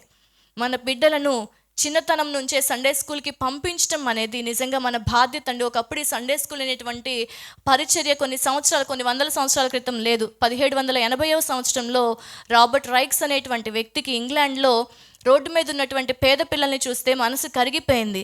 సరిగ్గా వీరు స్కూల్స్కి వెళ్ళరు, చదువుకోరు, ఫ్యాక్టరీస్లో పనిచేస్తూ బాల కార్మికులుగా ఉంటూ వారి జీవితాన్ని ఇలా వెల్లదీస్తూ ఉన్నారు. కొన్నిసార్లు వారికి తప్పుకి ఒప్పుకి వ్యత్యాసం తెలియట్లేదు. వారి యొక్క అవసరాల కోసం దొంగలుగా మారిపోతున్నారు, హంతకులుగా మారిపోతున్నారు, అంటే బాల నేరస్తులు అయిపోతున్నారు, జైళ్ళకి వెళ్తున్నారు. ఏంటి పిల్లలు ఇలా పెరుగుతున్నారు అని ఆయన హృదయం చెలించిపోయి ఆయన సండే స్కూల్ అనే పద్ధతిని ప్రారంభం చేశారు. ఆ రోజు ఎంతోమంది క్రైస్తవ స్త్రీలు ఆయనకు తోడుగా ఉండి మేము కూడా ఈ భక్తిలో నేర్చుకున్నటువంటి కొన్ని విషయాలు, కొన్ని సూత్రాలు మేము కూడా వారికి బోధిస్తామని వాలంటీర్గా ముందుకొస్తే ఆ సంవత్సరంలో ప్రారంభమైనటువంటి ఈ పరిచర్య దేశాలకు విస్తరించి నేటి మన సంఘాలలో ఎంత బలంగా ముందుకు కొనసాగుతూ ఉందో దేవునికి స్తోత్రం చెప్దాం. క్రమంగా కొన్ని సంవత్సరాల తర్వాత అధ్యయనం చేస్తే బాల నేరస్తులు తగ్గారంట. కుటుంబాలలో విలువలు పెరిగాయి. మా పిల్లలు మంచిగా మారిపోయారు అని పిల్లల్ని బట్టి తల్లిదండ్రులు మందిరాలకు రావటం ప్రారంభమైందట. నిజంగా ఒక వ్యక్తికి వచ్చిన ఆలోచన ఈరోజు మన కుటుంబాలలో ఉన్న పిల్లలకు ఎంత దీవెనండి. ప్రతి ఆదివారము మన మందిరంలో కూడా జరుగుతూ ఉంది. మన పిల్లల్ని అలా పంపించి వారిలో వచ్చేటువంటి కొన్నిసార్లు వారు మంచి సలహాలు కూడా పిల్లలు కూడా చెప్తూ ఉంటారు, కానీ కొన్నిసార్లు మనం వినం. మా దేవుడు మనల్ని అందరినీ ప్రేమించి ఇచ్చినటువంటి నున్న క్యాంపస్లో ప్రతి ఆదివారం సాయంత్రం 4:30కు ఆరాధన జరుగుతుంది. మీకు తెలిసినట్లుగానే ఒకసారి మా పెద్ద పాప అడిగింది, ఏమ్మా ఇక్కడ ఆరాధన జరుగుతుంది కానీ సండే స్కూల్ పెట్టట్లేదేంటి అని. పిల్లలు ఎవరున్నారు ఇంకా సండే స్కూల్ పెట్టడానికంటే, అదేంటి నేను చెల్లి ఉన్నాంగా అంది. తను అనేంత వరకు ఆ ఆలోచన కొంచెం కూడా రాలేదన్నమాట. ఓ నిజమే, అంటే వాళ్ళ దగ్గర కూడా మంచి ఆలోచనలు ఉంటాయి, అవి మనం తీసుకోగలగాలి. సో వాళ్ళతో ఎక్కువగా సమయాన్ని గడిపితే వారితో మనం ఎక్కువ మాట్లాడితే వాళ్ళు బయట వాళ్ళతో ఎక్కువ మాట్లాడడానికి ఇష్టపడరండి. ఈ రోజుల్లో పిల్లలు కుటుంబాల్లో సరైనటువంటి ప్రేమ లేకపోతే సంరక్షణ, వాళ్ళకి కావాల్సిన సమయము దొరకకపోవటం వల్లే యవ్వన వయసుకు వచ్చిన తర్వాత ఒంటరితనానికి లోనైపోయి లోక స్నేహాలకు వెళ్ళిపోయి దైవిక విలువలు మర్చిపోయి వారి జీవితాలను దేవునికి దూరం చేసుకుంటూ ఉన్నారు. మన వంతులో మనం ఏదైతే చేయగలమో వారు మనల్ని చూస్తారు, చేస్తారు. ఎందుకంటే పిల్లలకి కావాల్సినవి ఇవ్వకపోతే కొద్దిసేపు ఏడుస్తారంట, కానీ నేర్పించవలసినవి నేర్పించకపోతే జీవితాంతం వాళ్ళు ఏడుస్తూ పక్కన వాళ్ళని ఇబ్బంది పెడుతూ ఉంటారు. చిన్నప్పటి నుంచే మన గృహాలలో కుటుంబ ప్రార్థనలని, పాటలు పాడటం అని, వారికి నేర్పించటం అనే, ప్రార్థన చేయటం అనే ఈ మాదిరి మనం ఎప్పుడైతే చూపిస్తామో, చిన్న దెబ్బ తగిలితే మా చిన్న పాప వచ్చి నాకు ఆమెన్ చేయవా అని అడుగుతుంది. చేసిన తర్వాత చిన్న ప్రార్థన నిజంగా అది నొప్పి తగ్గిపోయినట్లుగా వెళ్ళిపోద్ది. ఎలా అలవాటు అవుద్దండి వీళ్ళకి అంటే, వాళ్ళని చిన్నప్పటి నుంచి మనం పట్టుకొని ప్రార్థన చేయటం, పడుకున్నప్పుడు ప్రార్థన చేయటం, తలమై చేసి లేవగానే ప్రార్థన చేయటం, ఇవన్నీ చూస్తా పెరుగుతూ ఉన్నప్పుడు నిజంగా ఆమెన్ చేస్తే దాంట్లో ఏముందో వాళ్ళకి తెలియదు. మన క్రియను బట్టి వాళ్ళకి విశ్వాసం, ఇంకా దేవుని గురించి సంపూర్ణంగా అవగాహన చేసుకునే వయసులో వాళ్ళు లేకపోయినప్పటికీ మనము చేసేటువంటి క్రియను బట్టి వారిలో విశ్వాసం వస్తుంది. అలా మన కుటుంబాలలో బిడ్డలు పెంచబడాలి. దేశాన్ని మార్చినటువంటి, దేశపు నాయకత్వాన్ని శాసించగలిగినటువంటి సమూయేలులు తయారైంది గృహంలోనే. పరదేశానికి వెళ్ళిన తన విశ్వాసం చెలించకుండా అంతము వరకు నమ్మకంగా ఉన్నటువంటి దానియేలు తయారు చేయబడింది గృహంలోనే. లేఖనాల యందు జ్ఞానము కలిగి తన విశ్వాసాన్ని పెంపొందించుకుంటూ ఎన్నో సంఘాలకు నాయకత్వం వహించినటువంటి తిమోతి తయారైంది గృహంలోనే. అలా తర్వాతి తరాన్ని సమర్థవంతంగా తయారు చేయగలిగినటువంటి స్థితిలో దేవుడు మనందరి కుటుంబాలను వర్ధిల్లింప చేయనుగాక. అవకాశం ఇచ్చిన దేవుని దాష్ట్రాలకి వందనాలు తెలియచేస్తూ నా ఈ మాటలు ముగిస్తూ ఉన్నాను.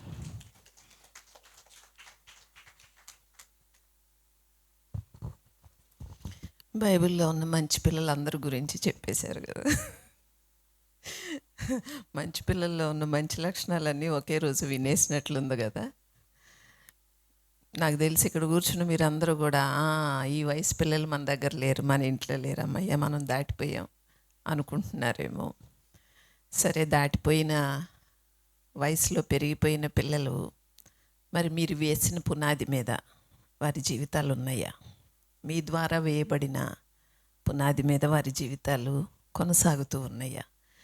లేదు, ఒకవేళ మేము వేసాం కానీ ఈ రోజుల్లో ఆ పిల్లలకి ఆ పునాది ఏమీ వాళ్ళ జీవితాల్లో ఎక్కడా కూడా పనిచేయట్లేదు, అది ఎక్కడా కనపడతలేదు అని అనిపిస్తే ఏం నిరాశ చెందవద్దు. అయితే వాళ్ళ జీవితాలు కట్టబడిన అంటే మన దగ్గర మన చేతిలో ఉన్నప్పుడు, ఈరోజు మన టాపిక్ ఏంటంటే 0 to 12 years అనమాట. అంటే 12 సంవత్సరాల వయసు లోపు ఉన్న పిల్లల యొక్క పెంపకంలో మనము తెలుసుకోవాల్సిన సంగతులు, దానిలో వాళ్ళు నేర్చుకోవాల్సిన విషయాల్లో అంటే మనము డిస్కస్ చేసుకోవాల్సిన విషయాల్లో అంటే మేము లిస్ట్ చేసింది ఏంటంటే వాళ్ళ యొక్క చదువులు కానీ, అలాగే వాళ్ళ యొక్క క్రమశిక్షణ, అలాగే వాళ్ళ యొక్క దైవిక అంటే వాళ్ళ యొక్క ఆత్మీయ స్థితి అనేది కోర్స్ అది ప్రతి ఏజ్ గ్రూప్లోనూ కూడా ప్రతి పిల్లలకి అవసరమే. మనం ఏదైతే ఇప్పటి వరకు విన్నామో, ఒకవేళ మీ పిల్లలు ఆ వయసు దాటిపోయిన వారు అయినప్పటికీ కూడా ఈ రంగంలో అంటే వాళ్ళ జీవితాలలో 12 సంవత్సరాల లోపు వాళ్ళు నేర్చుకున్న విషయాలే కానీ, లేదు వాళ్ళు పెరిగిన పెంపకమే కానీ తర్వాత వాళ్ళ మీద ఎటువంటి ప్రభావం చూపిస్తుంది, ఇప్పుడు ప్రస్తుతం పిల్లలు ఎలా ఉన్నారు అనేది ఒకంత మనము మన పిల్లల యొక్క స్టేటస్ ఏంటో తెలుసుకోవడానికి, అలాగే వాళ్ళు ఎలా ఎదుగుతూ ఉన్నారు, వాళ్ళ ఎదుగుదలలో వచ్చే మార్పులు ఏమై ఉన్నాయి. ఎందుకంటే కాలం మారుతూ ఉంది కదా, మారుతున్న కాలానికి అనుగుణంగా మన పిల్లల యొక్క పెంపకంలో మనము మన పిల్లలు ఎలా ఎదుగుతూ ఉన్నారనేది మనం ఒకంత చూసుకోవడానికి ఈరోజు మనము విన్న లేఖనాలు నిజంగానే అలేఖ్య గారు చెప్తూ ఉంటే ఒక 40 minutes జరిగిందా మనకి ఇది, దాదాపు 40 నిమిషాలు విన్నట్లుందా మనకి? లేదు కదా. ఎంతో కోర్స్ అందులో దేవుని లేఖనాలు, మంచి పిల్లల గురించి, మనకి ఇష్టమైన బైబిల్ క్యారెక్టర్స్, వాటిని వింటూ ఉంటే చదువుతూ ఉంటే మనసంతా కూడా ఏమనిపిస్తుంది, పొంగిపోతూ ఉంటుంది. నా మనసు అయితే చాలా ఉబ్బిపోయింది.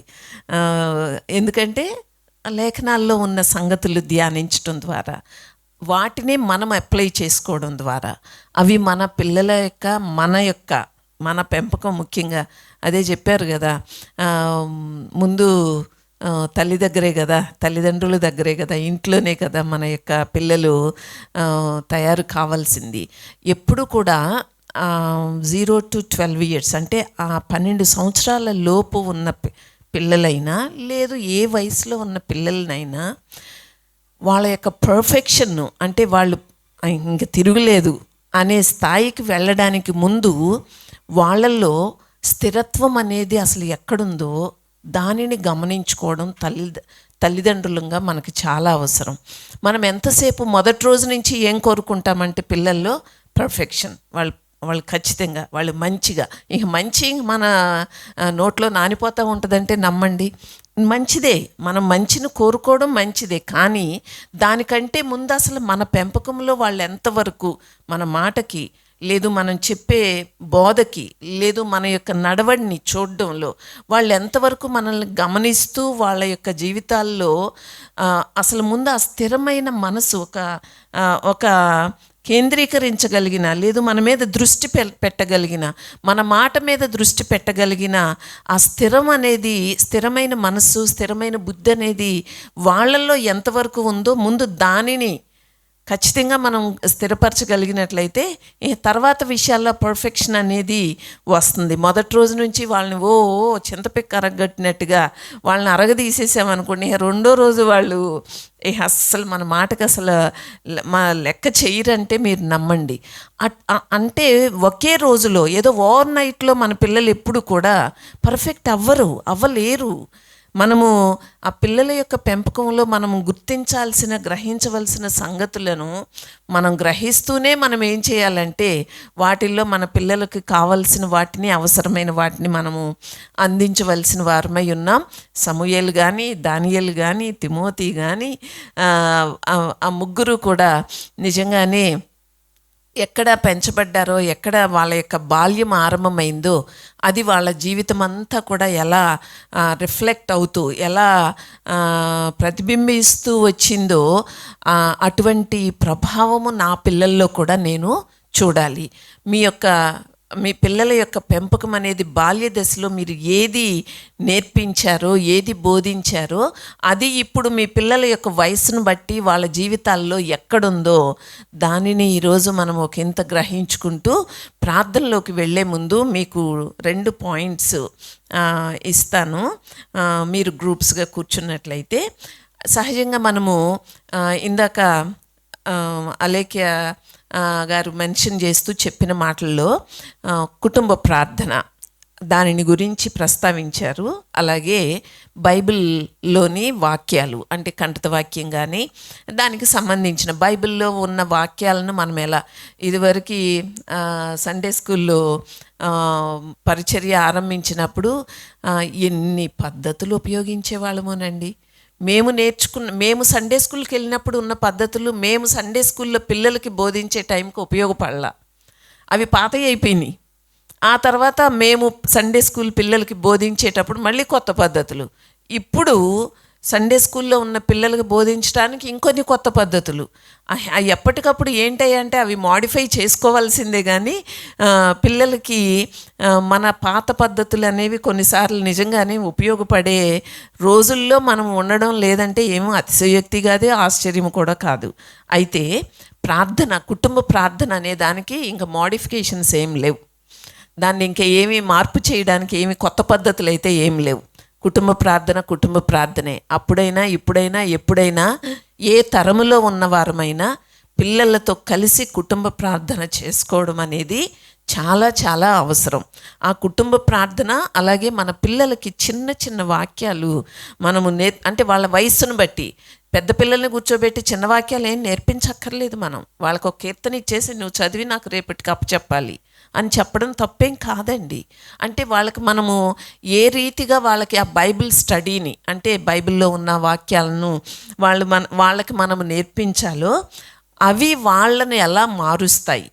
మనమేమీ మార్చక్కర్లేదు. మన పిల్లల్ని మనం చేసే క్రమం అనేది వాళ్ళ జీవితాలలో ఎటువంటి ప్రభావాన్ని చూపించి వాళ్ళ జీవితాల్లో మార్పు తీసుకొస్తాయి అనే సంగతులు మీరు 4-5 కూర్చుని మీ అనుభవాల్లో నుంచి మీరే పద్ధతుల ద్వారా మీ పిల్లలకి ఏం నేర్పిస్తూ ఉన్నారు, ఏం బోధిస్తూ ఉన్నారు, లేదు కుటుంబ ప్రార్థన అంటే మీరు ఎలా చేసుకుంటూ ఉన్నారు, ఆ సంగతులను కొద్దిసేపు మీరు ఒకరికొకళ్ళు డిస్కస్ చేసుకోవడం ద్వారా మీ సహవాసము అదే సందర్భంలో మరికొన్ని సంగతులు మీరు నేర్చుకోవడానికి, ప్రాక్టికల్గా మనము కొన్ని సంగతులు తెలుసుకోవడానికి అవకాశం కలుగుతుంది.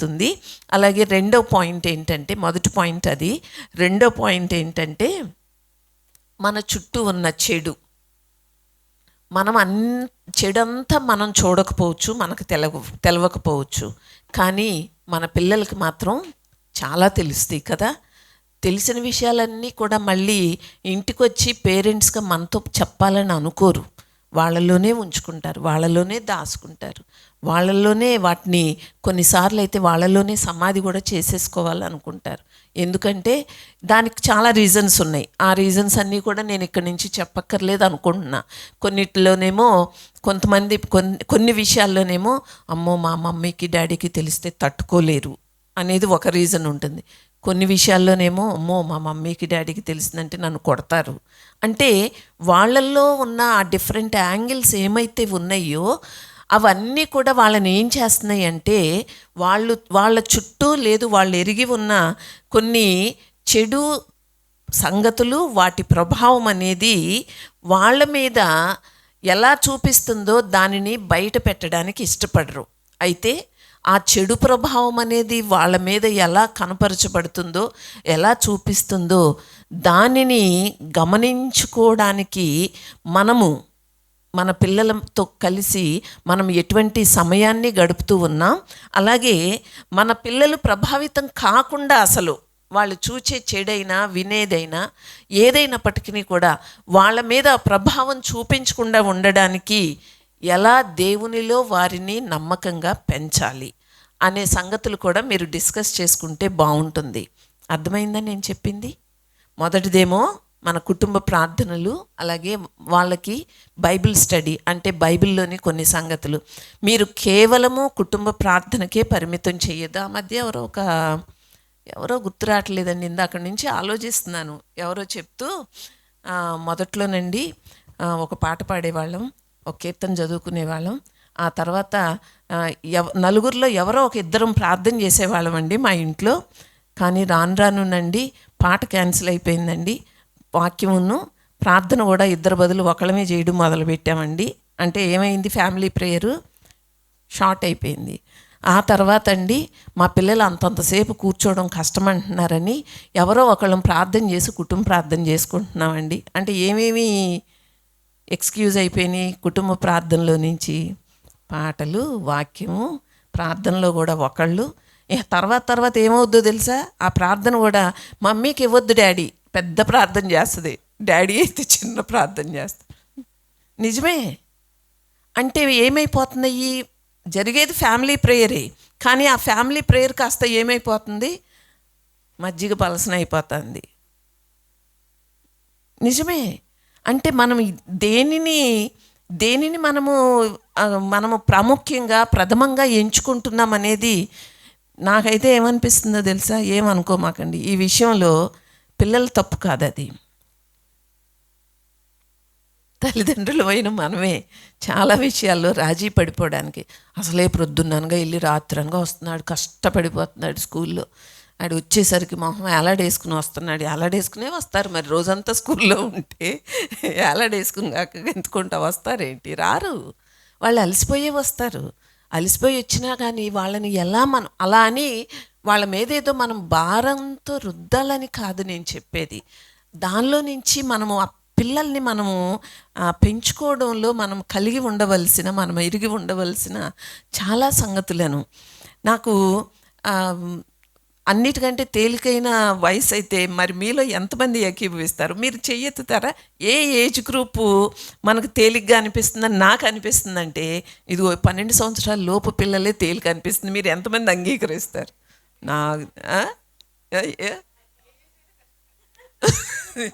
ఏ ఏజ్ అయినా కష్టంగానే ఉంటుంది. నిజమే, ఆ మాట నిజమేనండి. ఈ రోజుల్లో అయితే ఏ ఏజ్ గ్రూప్ అయినప్పటికీ కూడా కష్టంగా, కానీ మనం పెంచినప్పుడు మాత్రం నాకెందుకో మరి మా పిల్లల యొక్క పెంపకం అంటే ఆ ఏజ్లో నాకెందుకో 12 సంవత్సరాల లోపు పిల్లలు ఎంతైనా కొంత మన చేతికి అందుతారు అని అనిపించేది. నాకైతే ఇప్పుడు కూడా ఏమనిపిస్తుందంటే మనల్ని దేవుడు ప్రేమించి ఇస్తూ ఉన్న పిల్లలు వాళ్ళు ఎప్పుడు కూడా మనకు దీవెనగానే ఉంటారు. అయితే ఆ దీవెన్ని మనము మలుచుకోవడానికి, అంటే దానిని ఎలా మనము మన పిల్లల యొక్క పెంపకంలో సక్సెస్ కావడానికి దేవుని యొక్క కృప మనకు ఎంత తోడుగా ఉండి నడిపించవలసిందే ఉందో దానిని మనం ఎప్పుడు గ్రహిస్తామో చెప్పనా? వాళ్ళు చేయి దాటి వెళ్ళిపోయినాక గ్రహిస్తాం. మన చేతిలో ఉండగా గ్రహించం.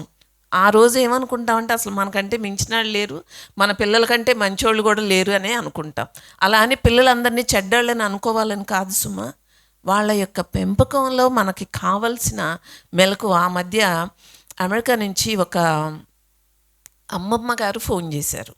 అమ్మగారు కాదు, అమ్మమ్మ గారు ఫోన్ చేసి, ఈ మధ్య మా మనవడి బిహేవియర్ గమనిస్తూ ఉంటే వాళ్ళు చాలా అసలు సహజ సిద్ధమైన ప్రవర్తన కాకుండా చాలా విరుద్ధంగా బిహేవ్ చేయడం మొదలుపెట్టాడండి. ఏంటి వీడు ఇలా బిహేవ్ చేస్తున్నాడని నేను గమనించి మా పాపను అడిగితే, ఏంటో మమ్మీ ఈ మధ్య అలాగే చేస్తున్నాడు వాడు అని చెప్పి మామూలుగా క్యాజువల్గా చెప్పేసింది. కానీ అది ఆ పిల్లాడి జీవితాన్ని ఎంతవరకు తీసుకెళ్ళిందో చెప్పమంటారా? ఒక సైకియాట్రిస్ట్ దగ్గరికి తీసుకువెళ్ళి ఎన్ని సెషన్స్ ఇవ్వాలో తెలవదు, ఎన్ని క్లాసులు ఇస్తే మళ్ళీ ఆ బిడ్డ నార్మల్ అవుతాడో తెలవదు. ఆ బిడ్డ మీద పడిన చెడు ప్రభావం ఏంటి అని అడిగితే వాళ్ళ ఇంట్లో వాళ్ళ డాడీ బిహేవియర్ ఆ బిడ్డ మీద చెడు ప్రభావం చూపించింది. మీ మనవడి వయసేనండి, మీ మనవడితో పాటు ఒక 10 రోజులు అటు ఇటుగా పుట్టాడండి వాడు. కానీ వాడి మీద వాళ్ళ నాన్న యొక్క చెడు ప్రభావం ఎంతటి దారుణమైన ప్రభావం చూపించిందో నేను ఈ నోటితో ఈ పబ్లిక్లో చెప్పలేనండి. దయచేసి మీరు ప్రేయర్ హట్ ఉంది కదండి, కనీసం అందరికీ తెలవకపోయినా 4-5 కూర్చునన్న ప్రార్థన చేయండి. ముందు మా మనవడిని సేవ్ చేసుకోవాలి, ఆ తర్వాతే నా కూతుర్ని సేవ్ చేసుకోవాలి అని చెప్పని అన్నారు. ఎక్కడో బయటికి వెళ్తే చెడిపోతారు అనుకుంటాం పిల్లలు, కాదండి, ఇంట్లోనే. ఆ ప్రభావం ఆ బిడ్డ మీద పడి ఎంతవరకు వెళ్ళిపోయాడంటే ఎవ్వరూ గమనించలేకపోవడం వల్ల ఆ చిన్న బిడ్డ ఓ పెద్ద మగాడు బిహేవ్ చేసినట్టుగా బిహేవ్ చేయడం మొదలుపెట్టాడు. 5 సంవత్సరాల బిడ్డ, పసితనం లేదు ఆ బిడ్డలో. ఏంటయ్యా అంటే చెడు ప్రభావం. దానిని గ్రహించుకోవడం అనేది అంటే పిల్లల యొక్క నడవడి, వాళ్ళ ప్రవర్తన, వాళ్ళ మాట, వాళ్ళ యొక్క ఈవెన్ ఫుడ్ హ్యాబిట్స్, అవి కూడా కొన్నిసార్లు పిల్లలు ఎలా ఉంటున్నారో మనకు తెలియచేస్తూ ఉంటాయి. అటువంటి వాటి విషయాల్లో మనము ఎంత మెలకువ కలిగి ఉంటే మన పిల్లల్ని అంతగా కాపాడుకోగలుగుతాం. ఆ విషయంలో మనము ఎలాంటి అవేర్నెస్ అనేది మనం కలిగి ఉండాలి అని మీరు అడిగితే, నిజంగానే పరిశుద్ధ గ్రంథమైన బైబిల్ అండి మనకి చాలా గొప్ప గ్రంథం అండి. దీనిలో మీరు ఏ మాటను తీసుకోండి, ఏ వచనాన్ని తీసుకోండి, దాంట్లో మనకు ఒక హితవో, ఒక ఆదరణో, ఒక బలమో, ఓ హెచ్చరికో, ఒక సూచనో ఏదో ఒకటి మనకి కనపడకుండా ఉండదు. పర్టిక్యులర్గా మనం చదువుతూ ఉంటే, ఒక్కొక్క మాటను చదువుతూ ఉంటే లేఖనాలు మనకి ఎన్ని సంగతులు మనకి తెలియచేస్తాయో. చాలామంది తల్లులు అనుకుంటారు, నాకు చదువు లేదు, నాకు జ్ఞానం లేదు, నేను స్కూల్కి వెళ్ళలేదు, కాలేజీకి ఆ చదువులన్నీ ఓకే, కానీ మనం కలిగి ఉన్న దైవిక జ్ఞానం, తల్లులంగా మనం కలిగి ఉన్న దైవిక జ్ఞానం మన పిల్లల్ని మంచిగా పెంచటానికి, మంచి పెంపకంలో మన పిల్లల్ని పెంచడానికి సరిపోతుందండి. కాబట్టి మీరేమీ తక్కువ వారు కాదు, అలాగే మీ పిల్లలు కూడా తక్కువ వారు కాకూడదు. ఒకవేళ మీరు ఆల్రెడీ మీ పిల్లలకి వేయవలసిన పునాది లేదు, నేర్పించవలసిన సంగతులు నేర్పించేశామండి, మా చేయి దాటిపోయారు, ఈరోజు కేవలము ఇదిగో ఇలా కూర్చుని నేను ప్రార్థన చేయడం తప్పితే ఇంకేమీ లేదండి అంటే, ఈ ప్రార్థనలు కూడా మీ పిల్లలకి గొప్ప ఆస్తి అవుతాయి, గొప్ప సంపద అవుతాయి. ఎవ్వరూ నిరాశపడద్దు, ఎవ్వరూ నిరుత్సాహంతో ఉండొద్దు, దిగులుతో అస్సలు ఉండొద్దు, భయంతో అస్సలు ఉండొద్దు. మరి దేంతో ఉండాలండి అంటే విశ్వాసంతో. అలాగే మనము దేవుని సన్నిధిలో చేసే ప్రార్థన, మనము చెల్లించే వెల, అది చాలా చాలా గొప్పదని గ్రహించి మనం దేవుని సన్నిధిలో ప్రార్థనలోకి వెళ్దాం. ఆ తర్వాత ముందుగా గ్రూప్స్గా కూర్చుందాం. అయితే దానికి ముందు ప్రార్థన చేసి మన లైవ్లో చూస్తూ ఉన్నవారు, అలాగే వింటూ ఉన్నవారికి దేవుని యొక్క దీవెనలు వారికి కూడా కలగాలని అందరం కలిసి కళ్ళు మూసుకున్నట్లయితే మనం ప్రార్థన చేసుకుందాం.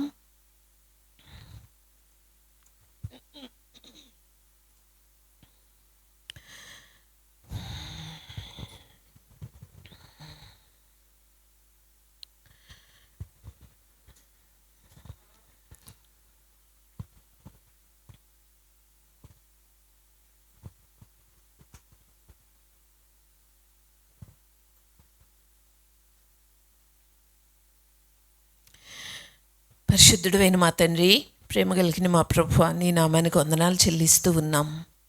ఈరోజు మొదటి రోజు పిల్లల నిమిత్తమైన ప్రార్థనల్లో ఇప్పటి వరకు నీ సన్నిధిలో నీ యొక్క వాక్కుల్ని ధ్యానించడానికి గడిపిన సమయాన్ని మాకు ఎంతో దీవెనగా చేసినందుకు నీకు స్తోత్రములు. నీ దాసురాలు అలేఖ్య గారి ద్వారా మాకు అందించిన ఎన్నో సూచనలు, అలాగే పరిశుద్ధ లేఖనాలు మేము ఏ రీతిగానైతే ధ్యానిస్తూ, వింటూ, చదువుతూ వాటి వెలుగులో తండ్రి మా పిల్లల యొక్క పెంపకములో మేము కలిగి ఉండవలసిన జ్ఞానమును మాకు దయచేసి ప్రతి తల్లి కూడా తమ బిడ్డల నిమిత్తమై ప్రార్థించే ప్రార్థనలు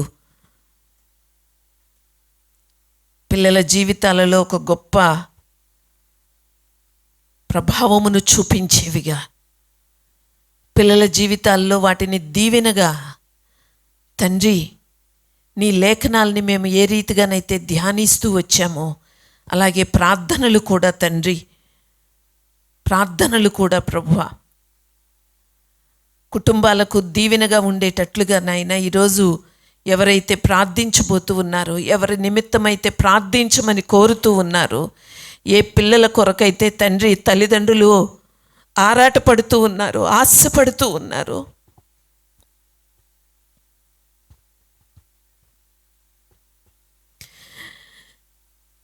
అటువంటి తల్లిదండ్రులను పిల్లలను తండ్రి ఈరోజు నీ సన్నిధిలో పెట్టి ప్రార్థిస్తూ ఉన్నాము నాయనా.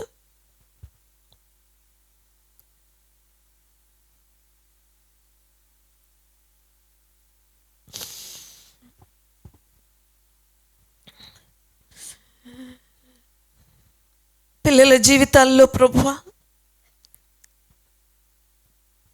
ఎటువంటి ప్రభావాన్ని నాయనా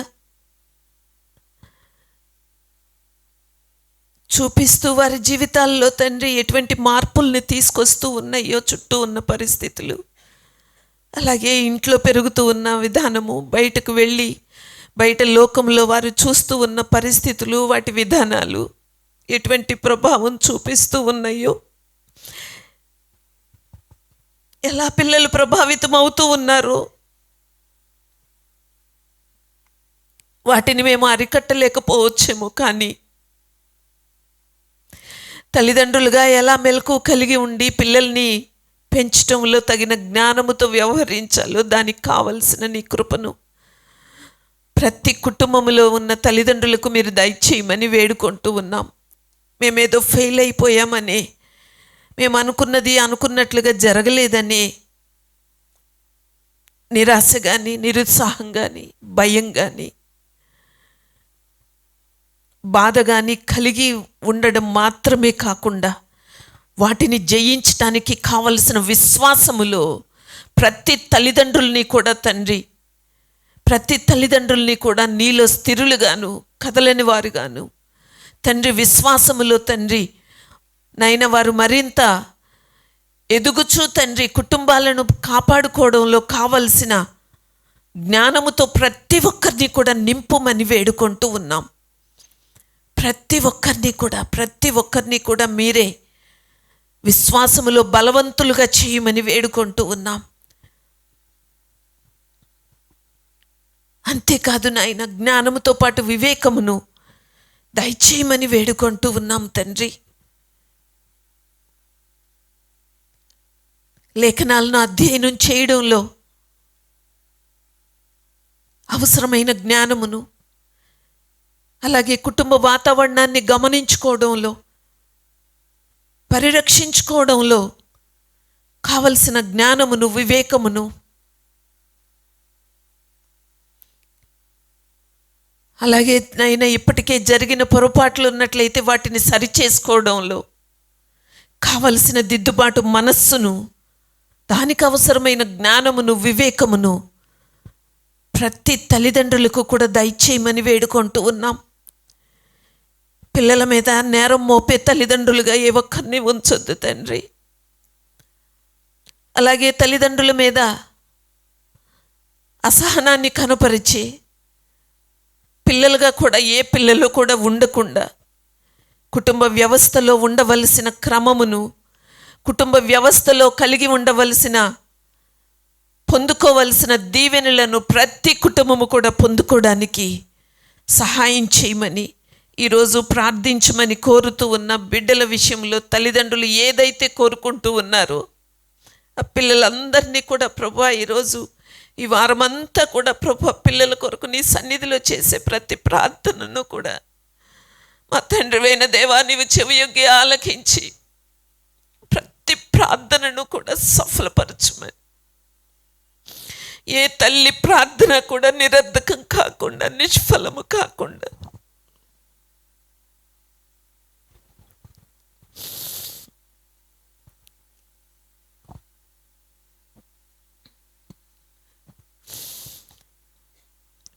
ప్రార్థనను కూడా మీరే సఫలపరచమని నీ సన్నిధిలో ప్రార్థిస్తూ, మిగిలిన సమయాన్ని కూడా మా అందరి మధ్యలో ఉండి తండ్రి, మేమందరము కూడా దీవెనగా మార్చుకోవడానికి, మలుచుకోవడానికి కావలసిన నీ యొక్క కృపను మాకు దయచేయమని యేసు పరిశుద్ధ నామంలో ఈ మనవులు ప్రార్థిస్తూ ఉన్నాం మా తండ్రి. ఆమేన్.